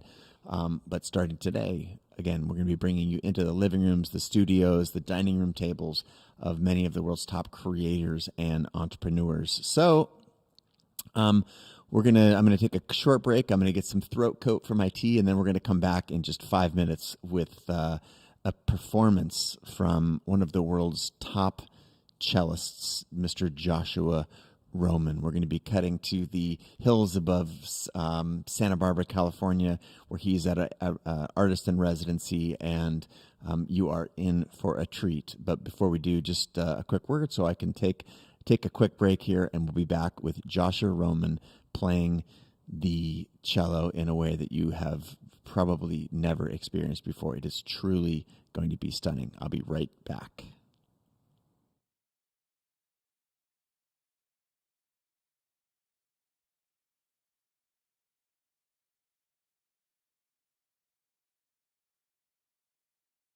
Hey guys, what's up? It's Chase Jarvis, founder and CEO of CreativeLIVE. You all know that we have more than 2,000 classes and more than 10,000 hours of learning, inspirational, and motivational content on the platform. I'm super excited to announce a new experience on CreativeLIVE.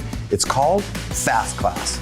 You've told us that you're busy and sometimes it's hard to dive into a full class from start to finish. So essentially, we're now giving you a shortened highlight version of our top CreativeLIVE classes. You can always dive into the full class with 5, 10, or 15 hours of great content. But now, if you're just looking to focus on a few of the highlights or want to be able to skip quickly to something that really interests you, you can now get a shortened fast class version of that class. We're also thinking this might be able to help you explore a new craft and save time while doing it. This is a great tool to curate your learning experience to help create the life that you seek. So you're probably thinking, great, how do I access this new experience on CreativeLIVE? That's easy. All you have to do is be a subscriber to the Creator Pass, and then all this is yours.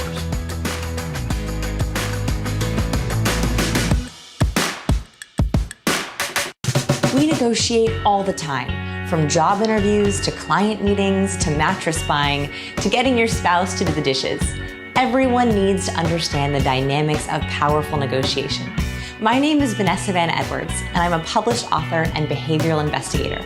I'm going to teach you some never been taught before personal negotiation strategies that you can start using today. By the end of this class, you will be able to define and prove your worth so you can ask for what you need, predict a no coming on and learn how to turn it into a faster yes, spot a boss or client's reservations so you can adjust your pitch on the fly, and much more. Negotiation doesn't have to be an intimidating subject. I've personally tested these techniques and seen the results myself. Now I want to help you too. Join my class, The Power of Negotiation, and start getting the things you deserve today.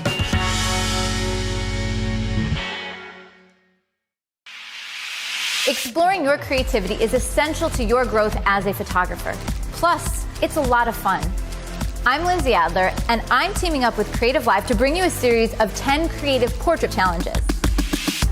Through these challenges, we're going to be pushing ourselves to try something new. And we'll be exploring things like silhouette, do-it-yourself modifiers, and even making a mess, all in the name of creativity. So I invite you to join me. Visit creativelive.com/CPC to get all of these challenges direct to your inbox.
It's funny because so many people teach us how to save, but no one actually teaches us how to spend. I get it. We've all bought a book on money. It sits on the shelf. We bought a course. We didn't do anything with it. I built psychology into this material so people would take action. You'll find that, wow, if you have debt, you're gonna know the exact month and year that your debt will be paid off. Done. If you have money that's just sitting around in a savings account or a checking account, you're gonna put it to work. In fact, if you wanna project the day that you're gonna have $100,000 or $1 million in the bank, you can actually project that. You're gonna say, you know what? I never really thought about money like this, but this is what I love spending money on. And now I get to do it guilt-free. That is the I will teach you to be rich life.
Did you know that happy people make an average of $1,766 more per year than unhappy people?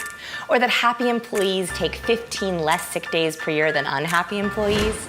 People who have higher levels of happiness have more career success, higher income, better romantic relationships, stronger social support, are better able to cope with stress, and even have a better immune system. Here's the best part. We can change our happiness levels. Research has found that about 50% of our happiness is genetic, 10% is due to the environment, and 40% is caused by our behavior and mindset. That means you and I have 40% of our happiness to work with. So let's make the most of it. My name is Vanessa Van Edwards, and I'm coming back to Creative Live to teach an all-new class. I am so excited to talk about the science of happiness. Everything I'm going to teach you is based on a review of over 246 happiness studies, 4 years of research in my lab, The Science of People, and happiness data we've collected from over 12,000 people.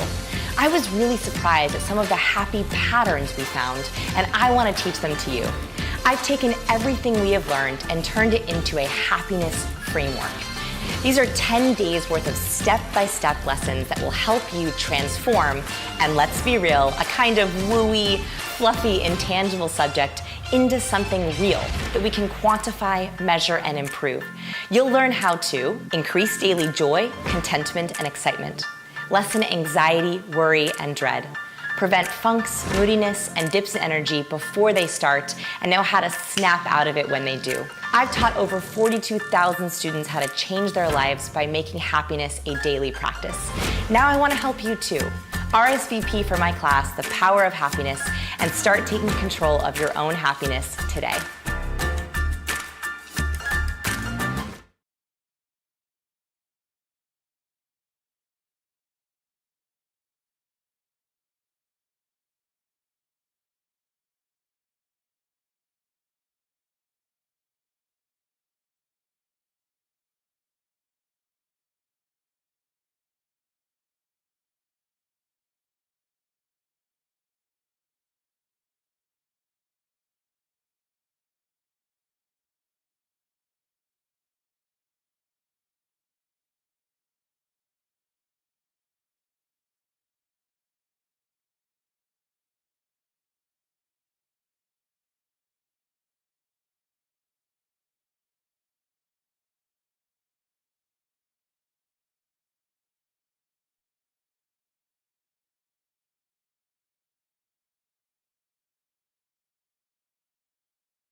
Hey everybody, welcome back to CreativeLIVE TV. I'm your host and the founder of CreativeLIVE, Chase Jarvis. Thank you so much for tuning in today.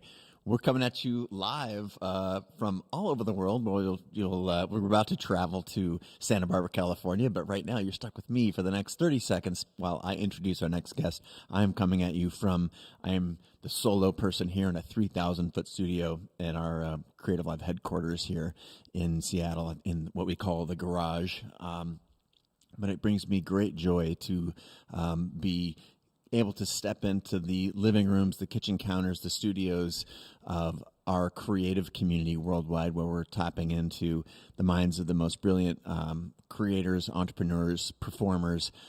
We just got off the phone with, or Skype or whatever, video chat with the Canlis brothers up in Seattle, who are reinventing their restaurant in real time, with the also James Beard award-winning chef Brady Williams from that Canlis Restaurant. And now we're about to go into the world of music, where I have the great privilege of introducing one of the top cellists on the planet.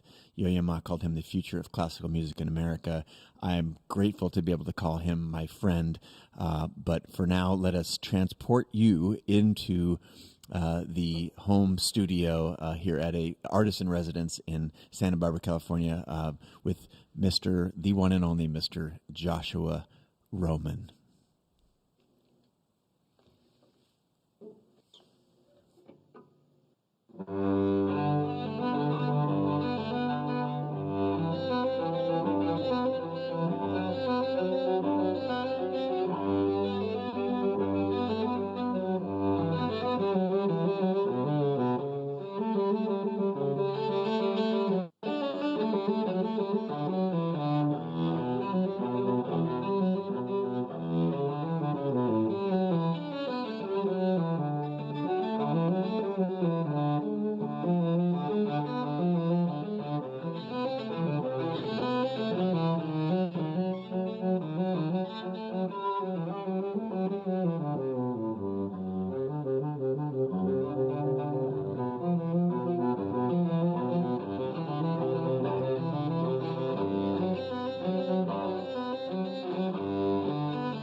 Thank you for being here with us, and thank you, Chase, for having me on. I am really excited to share with you today. I am here in Santa Barbara, where I am an artist in residence with the Squire Foundation, and I've known Chase for years. I used to be in Seattle as the principal cellist of the symphony there, and I still have a series at Town Hall Seattle. So I feel very much my heart is in Seattle with everything going on right now, and I love that I get to share uplifting, hopeful music that connects us. That was something that I would imagine a lot of you have heard before. That's the prelude from the first suite for solo cello by Johann Sebastian Bach. And I first heard it, when I was a little kid, but a lot of people's first time is on a car commercial or something like that. But there it is in its entirety, without green pastures and slick roads as a backdrop. It's beautiful music, and it is where the cello essentially starts as a solo instrument. those suites languished until Pablo Casals found them in the late 19th century and brought them out. And when he brought them out, the world just went crazy for them. He played them everywhere. Composers started getting inspired to write music for the solo cello, which had not really happened before. And ever since then, it's been continual growth. So I'm going to share some of that with you today. The next piece I'm going to play for you is actually written by an American who is still alive, Mark O'Connor.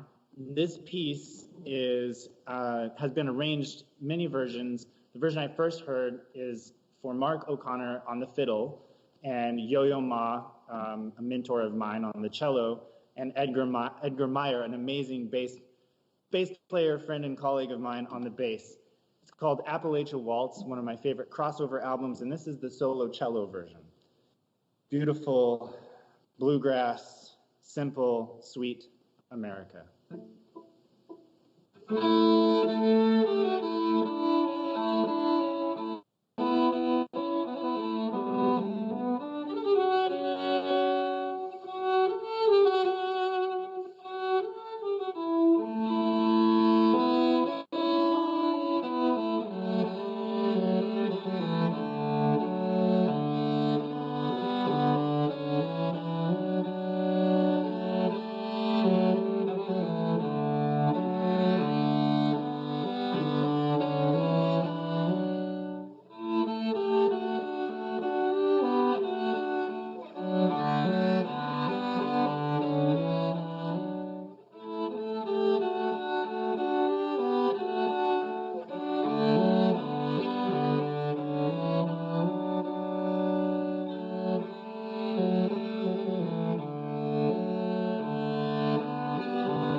Thank you for being here. If you're just joining, that was Appalachia Waltz by Mark O'Connor, an American fiddle player and collaborator with Yo-Yo Ma and Edgar Meyer and other great musical minds.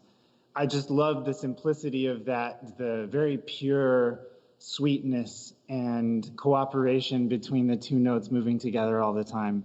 We're going to jump, not in time at all, to another part of the country, the West Coast, with a really fun piece.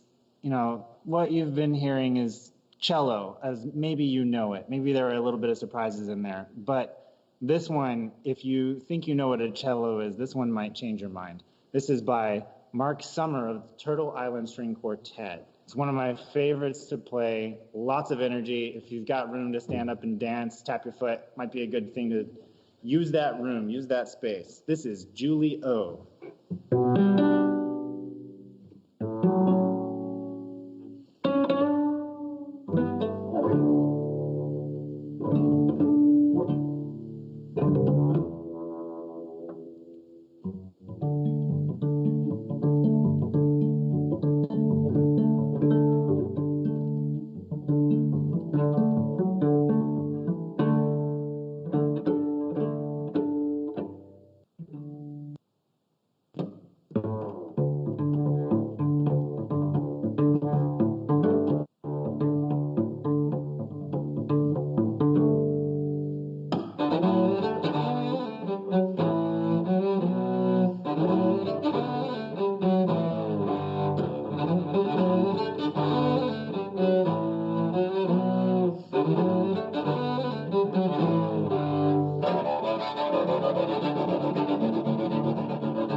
Okay, my man, that was amazing. Thank you so much, Joshua. Thank you. It's fun to actually see somebody on screen when I'm playing. I've been playing Bach every night, and I just see my frozen image because Facebook has issues. But this Great to see you. It's awesome. Thank you for having me. Oh, super, super grateful. And I appreciate the kind words you said before you jumped into your performance about what's going on in Seattle. This is obviously a global thing, right? We are talking about a pandemic that's affected the entire planet, and your ability to bring joy and some performance and entertain us is something we're super grateful for. I don't take it for granted that I have you in my life, and as and the amazing human that you are. So thanks so much for performing for all of us who are watching today. How are things there at your residency? Can you give us a little bit of insight on what your day-to-day is? And obviously you're in quarantine, but describe it for us. Well, I'm in a beautiful location. I'll whirl around a little bit if I can without knocking anything over. Yeah. Can't really see over there. Sorry, I've got my laptop set up. You can kind of see outside there. There's a swimming pool and a hot tub. I mean, I am super lucky right now. This is not my normal life. I am at an artist residency. So it's, I'm super grateful that I have this place, because otherwise right now, I live out of storage currently. I've moved away from New York. And so at the moment, this is it. Amazing. But I feel like the moment I realized what was happening and what was going to happen, I just grabbed my cello and I started playing Bach, and I wanted to share that with people. So I immediately started doing that online, and on Facebook, I've been playing a Bach suite for people every day, and it's kind of the only way that I can tell the days apart. So I do those, and I think a lot, and I talk a lot with my friends and colleagues across various. I do a lot with TED and with some podcasts and wellness things right now, and just trying to figure out, what is it that we do? And so I've been working harder than ever, because I believe that this is a moment when we double down on our values, that the values of connectedness, of openness, of vulnerability, those are more important than ever right now. Now is when we see the cracks, and we have to step in and not just Band-Aid them, but really, really fill that void. And, sometimes I wish I was a doctor, but I play the cello. And so I do what I can, and hopefully bring joy and make you feel connected and inspired and creative, so that we can build good things together. Oh, it's such a treat to, I was, when you were performing, I have the benefit of being able to not just sit here at my desk and be on screen. And I was walking around here in the studio.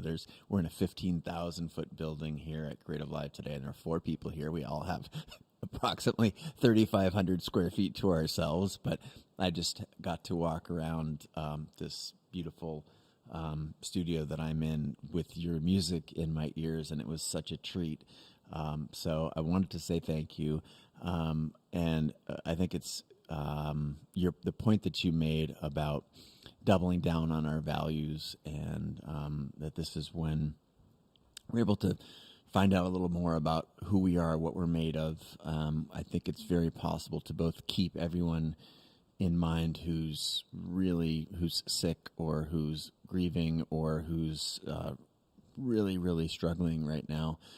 It's possible to keep those folks in mind and be a light, be a lighthouse, provide, live through your values and do what you can do, and bring your specific area of expertise, a vision of growth, a possibility to the world. So thank you for epitomizing that, and of course for sharing your mastery of the cello with us.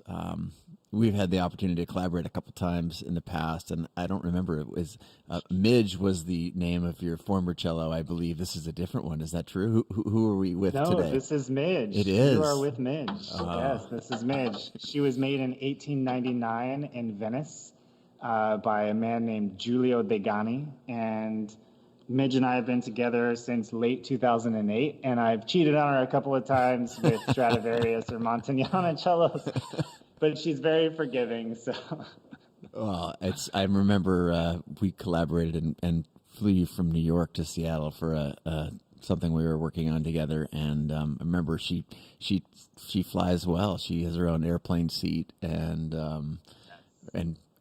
deservedly so. So it's nice to see you as well, Midge. My understanding is that we're going to hear a couple more tracks from you, and I think that's why the people are here. So I'm going to shut my trap, but I do want to extend another thank you, a debt of gratitude for coming on and for entertaining us here at Creative Live and across all the different social platforms. You're welcome on this platform anytime. Maybe we can make this a routine thing. As you know, we're bringing this live stream 24/7 now to be able to go into the living rooms and the music studios and in artists and residencies in Santa Barbara, California. But you're welcome here anytime, and maybe you can usher in a couple more tracks for us and let us know what we're going to be hearing. Absolutely. Yes. Thank you, Chase. I love it. I'd be happy to come in. I think, music is great. And if you don't hear it, it's not great. So we got to get it out there. We do. I can play all day alone. Doesn't mean anything. So thank you for letting me share. I'm going to take you now somewhere even farther than we were, farther removed from maybe what the standard idea of a cello is. And this is a piece that I've actually worked on for a while and haven't practiced recently, but I've pulled it up not only because it fits within this program so well, and I really want to show you something crazy, something absolutely crazy in a really fun way, absolutely crazy, but also because the man who wrote it, Krzysztof Penderecki, did pass away over the weekend, and I never met him. I really wanted to play this for him. I never met him. I have a lot of colleagues who knew him well, and so thoughts go to his family and the colleagues who did that. But this is one of those pieces that just rocked my world, and it's super creative. The key to this one is that it's called a capriccio. It's capriccio for Siegfried Palm, and basically that means it's not very serious.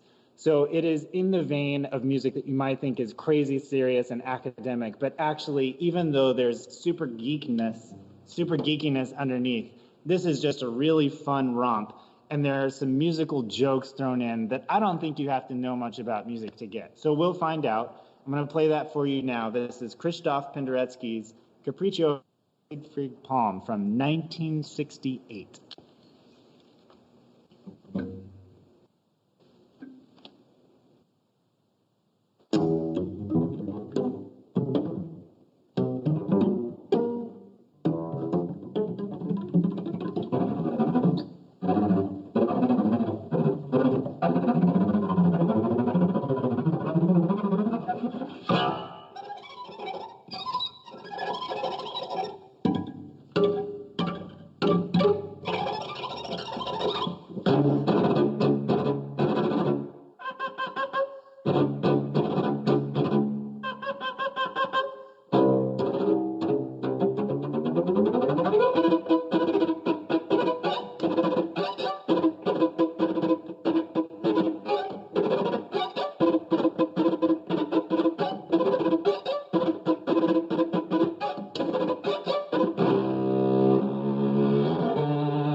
my God, that was amazing.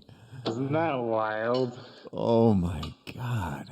I don't think I've ever seen I mean, I've seen you perform a lot, man, at a lot of very special places, but I have not seen anything like that with the cello before. Amazing. Thank you. Yeah. I managed to break some bow hairs. That's fun. Don't worry. It's just horsehair. We get it. Actually, I am a little concerned because normally you get your bow rehaired every few months. But right now, I don't think bow rehairs are an essential service. Yeah. So I have to be careful. So that's tricky. Maybe learn to rehair your own bows. That, if anyone's just joining, by the way, that was Capriccio for Siegfried Palm from 1968. By Krzysztof Penderecki, an amazing Polish composer who just passed away, but during his lifetime managed to write incredibly moving, exciting, and avant-garde music all at the same time, which is not easy to do, to be at the forefront intellectually, creatively, and also emotionally. So, fun piece. Wow. And to start off with Bach and to to now go like crazy avant-garde at the other end of the spectrum, obviously demonstrates your range, but also your, I think, what seems like your desire to show what's possible with the cello or with any artistic medium, like that range can be a strength. How do you look at how do you think about it? That's just me. Maybe I'm putting words in your mouth, and I know you, so we've talked about it before, but talk to us about that.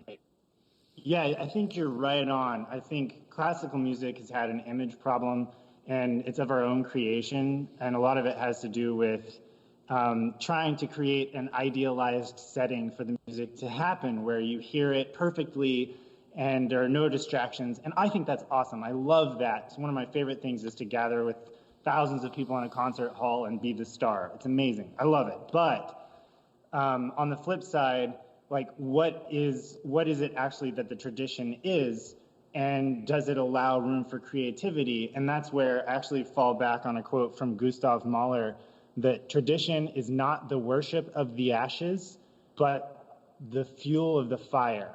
So if I really want to be looking back at Bach and Beethoven and Mozart and using them as my role models, that means that I have to be creative and I have to be exploring, because that's what they did. I don't just play their music and leave it at that. That's not really continuing the tradition. That's just paying homage to the product. But at the center of it all, creativity is alive. Creativity is always pushing boundaries, and that's why I do that. It helps me figure out where I stand as an artist, where my voice is, which also helps me then to be comfortable relating to other people and their voices. And I think that's incredibly important. So that's where I fall. I want to be like my favorite composers of the past and push the boundaries. Well, it's clear that you're doing that. I've never seen anybody do what you just did with the cello. And I've seen you play a lot, so it's true. It's true, and to my great pleasure. And I'm a lucky guy. So thank you so much for everything you're doing for us across this hour. For the folks who are just joining us, I'm Chase Jarvis, founder and CEO of CreativeLIVE. We're today debuting our you can call it user-generated, but it's really a curated stream, 24 hours a day, 7 days a week. We're going to be either playing live performances. We're going to go to the studios, the kitchen counters, the dining room tables of our community, where we are all, or most of us around the world, are experiencing the quarantine that as the unconscionable, unforeseen gift, trying to find a silver lining in this pandemic. We said at the beginning of this broadcast, or this hour, that it can both be true. We can feel terrible for the people who are really in harm's way and for the people who are on the front lines fighting it, and try and provide hope and inspiration and value, maybe even entertainment, dare I say, for both those can be true and present at the same time.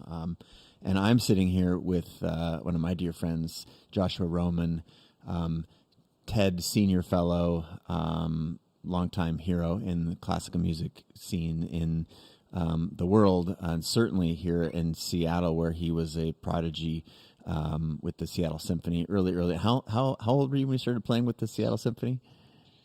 I was the principal cellist there from the age of 22 to 24. I think you were the youngest. You were the youngest person in the whole building. You were the youngest person in the whole building. It was funny. Yeah, I think the next youngest person was like 5 years older than me. I can't remember. It's Sayaka. If you're watching, I hope I didn't make you older than you are. But no, well, thank you so much for being a part of the CreativeLIVE community of Seattle. As many folks know, this is one of the first and hardest hit cities. So want folks out there to know that we can empathize with you. Other countries, some of whom are further along in the curve than we are, and others who may be behind us. But just want to say thank you for being a leader and a creator in the trenches with all of us, despite, as you said earlier, the sort of perception that classical music brings. You do such a good job of personalizing it and simplifying it for those of us who might consider ourselves on the outside. But that, brings me to what I think I got a little preview on what you were planning on playing next, as a way to just, I don't know, bring us back into your music world and share with us what you have in mind. Yes, so I'm going to tie that all together before I do it, in that you actually, Chase, have long been a role model for me in terms of opening up the process and putting yourself out there. And that's something that I'm learning to do, that I've tried to do as I've gone along. But now I really feel like if I'm going to inspire other musicians, it shouldn't be just with, hey, look at me, I'm great, and I can make you cry. Hopefully I can. but really, like, here are the questions I ask. Here's what I'm going through. Here's a peek behind the scenes. And so I'm starting to do more of that. And in addition to the thing that I'm about to play for you, which is definitely that for me, I finally have a Patreon page that's working. I've been doing that for almost 2 years now, and that's been interesting to share multi-track cello tracks and like open practice sessions and stuff. So that's my little pitch. Check it out. No, please support an artist. Well, let's be really crystal clear here. What is the best way for people to support you? And is it just patreon.com/Joshua Roman? Or joshuaroman.com/Patreon. Awesome. Either way, I would say joshuaroman.com/patron or Patreon. I made sure it's very easy to get to. And I have special goodies for cellists there, but most of the page is actually dedicated to just putting music out that I make myself. And it's a lot of fun. It's something I've been building, something that I hope to turn into a viable way to show other musicians how we can be more present, and not just in the concert halls, but share the music that is great, that we love with people. So yeah, if you could check out and support my Patreon page, that's amazing. I'd really appreciate that. And also just any arts organization that's local to you. Everyone who relies on donations is struggling right now. They're not coming in as much as they do. So if you have a local arts organization that you love, consider giving to them, because they could use that support. Amazing. So yeah, amazing. Absolutely. So putting myself out there, both in the fashion of my good friend Chase, and showing my process, but this is a part of that artistically, not just in terms of the business model, but this is artistically something that I've been working on that is unusual for a cellist to do, something that I feel for me has a lot of meaning, and that's why I share it, even though it makes me really nervous every time. My hands are sweating already. I don't get nervous. I play for thousands of people in front of a professional orchestra for a living, but this scares me, and that's why I think I have to do it. To me, it's a beautiful message of hope and something that we can all do together. Being a preacher's kid, no longer religious, but the words here, they have special meaning, and you should join in if you know it.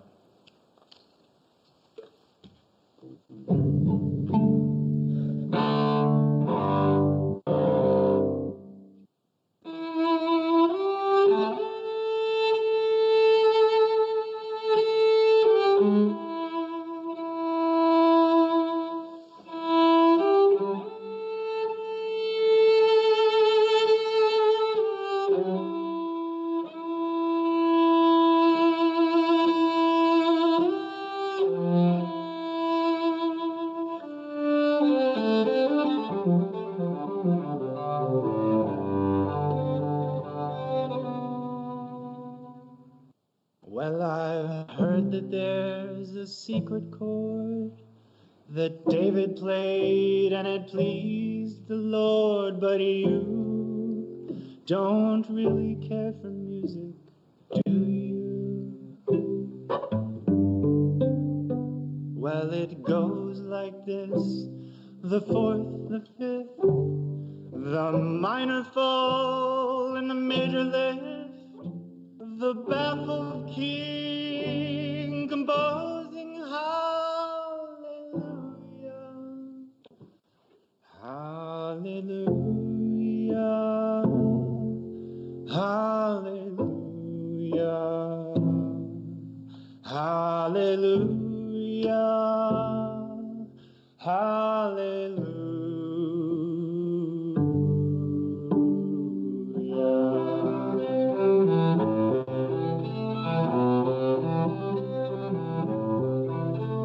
Your faith was strong, but you needed proof. You saw her bathing on the roof, her beauty and the moonlight overthrew you.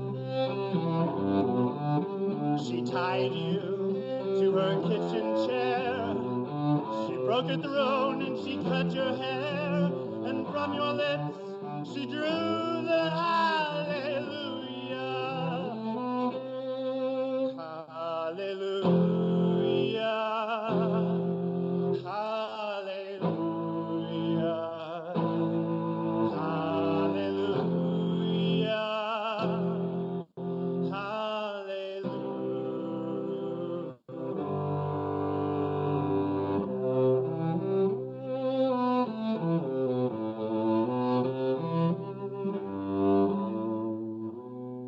Baby, I've been here before. I've seen this room and I've walked this floor, you know. I used to live alone before I knew you. And I've seen your flag on the marble arch. And love is not a victory march. It's a call. And it's a broken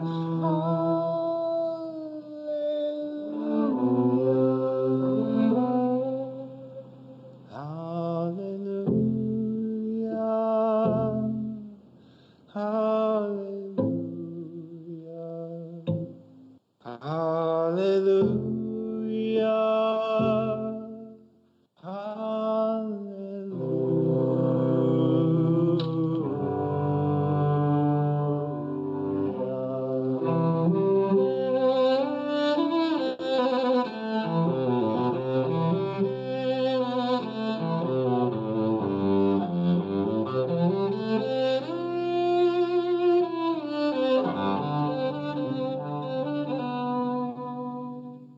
There was a time when you let me know what's really going on below, but now you never show that to me, do you? But remember when I moved in you, and the holy dove was moving too, and every breath we drew was hallelujah, hallelujah, hallelujah, hallelujah, hallelujah.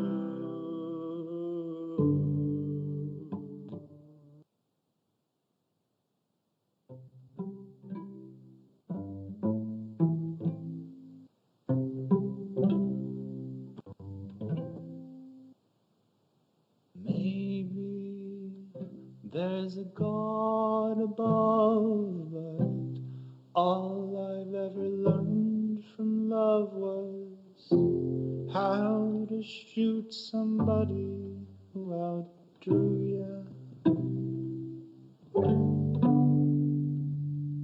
And it's not a cry that you hear at night. It's not somebody who's seen the lights. It's a call, and it's a broken hallelujah.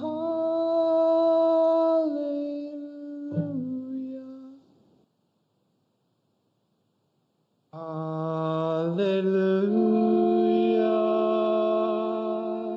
Hallelujah.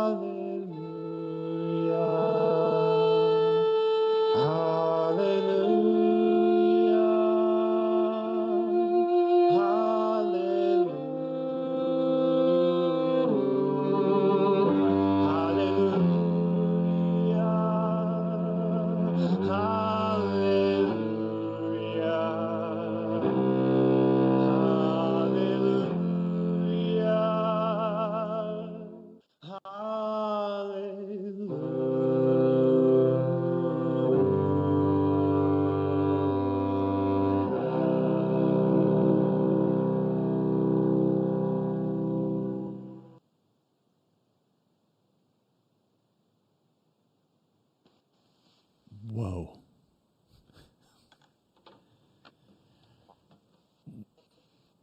Man. It's a little misty in here. I don't know what's going on, man. Wow. Thank you. Leonard Cohen. Man. Yeah. That's, I think, one of the finest songs ever written. And I have seen you perform that once before. And I'm speechless. I want to say thank you. It's so, so special to see you, your mastery in real time of the cello, but also your soul as an artist being shared with all of us. So thank you so much for sharing that with us, bud. Thank you, Chase. Thank you for having me and for being an inspiration to do that, to go beyond the comfortable performance, the perfection, and to really open up. I don't take that lightly, and I think that's important. So I hope it brings togetherness. Oh, man. Well, I'll just let you know, some people from around the world. Beth says Joshua is amazing. What a beauty to have in my work from home office. Stephanie says this is great. I've never had a lunchtime concert before. Julie is applauding. Michael Clark, this is amazing. Thanks for offering this free broadcast. We've got some links to your Patreon page emerging. Serious goosebumps, says Karina. JP, absolutely incredible. This was so beautiful. Ms. Siegfried, love pouring in from around the world, and also from me to you, man. Thank you so much for being a part of our initial foray here at CreativeLIVE TV, creativelive.com/TV, where we're into your artist in residency here. You hung up a white sheet behind you, but I know you're, show us the rest of the world here. Everything. I've got high ceilings, so I can get nice acoustics, but everything is a glass surface in here, so I had to cover it up. Understood. Yeah, thank you. Yeah, I hope to come back, and in the meantime, I'm also on Facebook and Instagram and Patreon every day. So definitely amazing. Let's give some people some coordinates. Where would you like them to go? I know your website is key also for the Patreon page, but give people a little direction on where to go to find more about you. Absolutely. So joshuaroman.com/patron is where I would go to get some exclusive content and inside access and all of that, and to support what I'm doing, definitely. But you can also go to Facebook and Instagram. Those are Joshua Roman Cello, all one word. And I do live performances, largely supported right now, since there are no concerts, by my patrons on Patreon. So much love to those. And on Facebook, I've been turning those into fundraisers for Doctors Without Borders and other groups. So every day, Bach and more on those platforms, Facebook, Instagram, and Patreon. Again, Facebook and Instagram, Joshua Roman Cello, and for supporting me and getting exclusive content, joshuaroman.com/patron.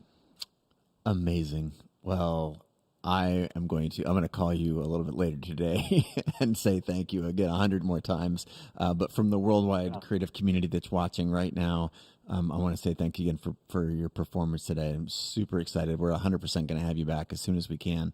And in the meantime, stay safe, stay healthy, and thank you so much for sharing. You too. Yes. Stay healthy, everyone. And thank you to everyone who's working to make it possible for the rest of us to stay at home. We really appreciate it. Grateful. All right.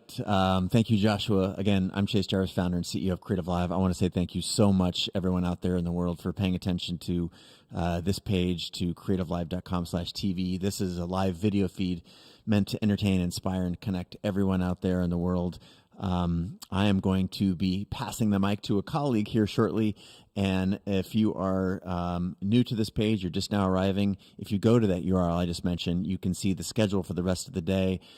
We heard from the Canlis brothers earlier, the award-winning chef, James Beard winner, Brady Williams. We just heard a performance from a renowned cellist, Joshua Roman. And we're now going to Christina Mittermeier. She is a Nat Geo photographer, a legend in the photographic world, in preserving this beautiful planet that we live on.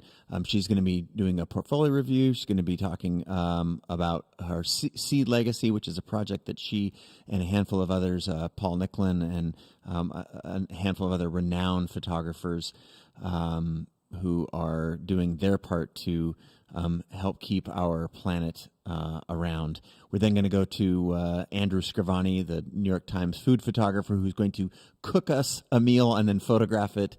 We've got spoken word poetry coming up from InQ. We'll talk about his new book. He's a National Poetry Slam champion. We're going to hear about finance, personal finances, and about staying connected during this social distancing period. And we're going to go back to Canlis at 7 p.m. this evening for a piano concert. So lots in store for you now. I am going to sign off and hand the mic over to my colleague, Kenna Klosterman, who's going to usher in an hour of collaboration, an hour of creativity and photography with Christina Mittermeier. So take it away, Kenna and Christina.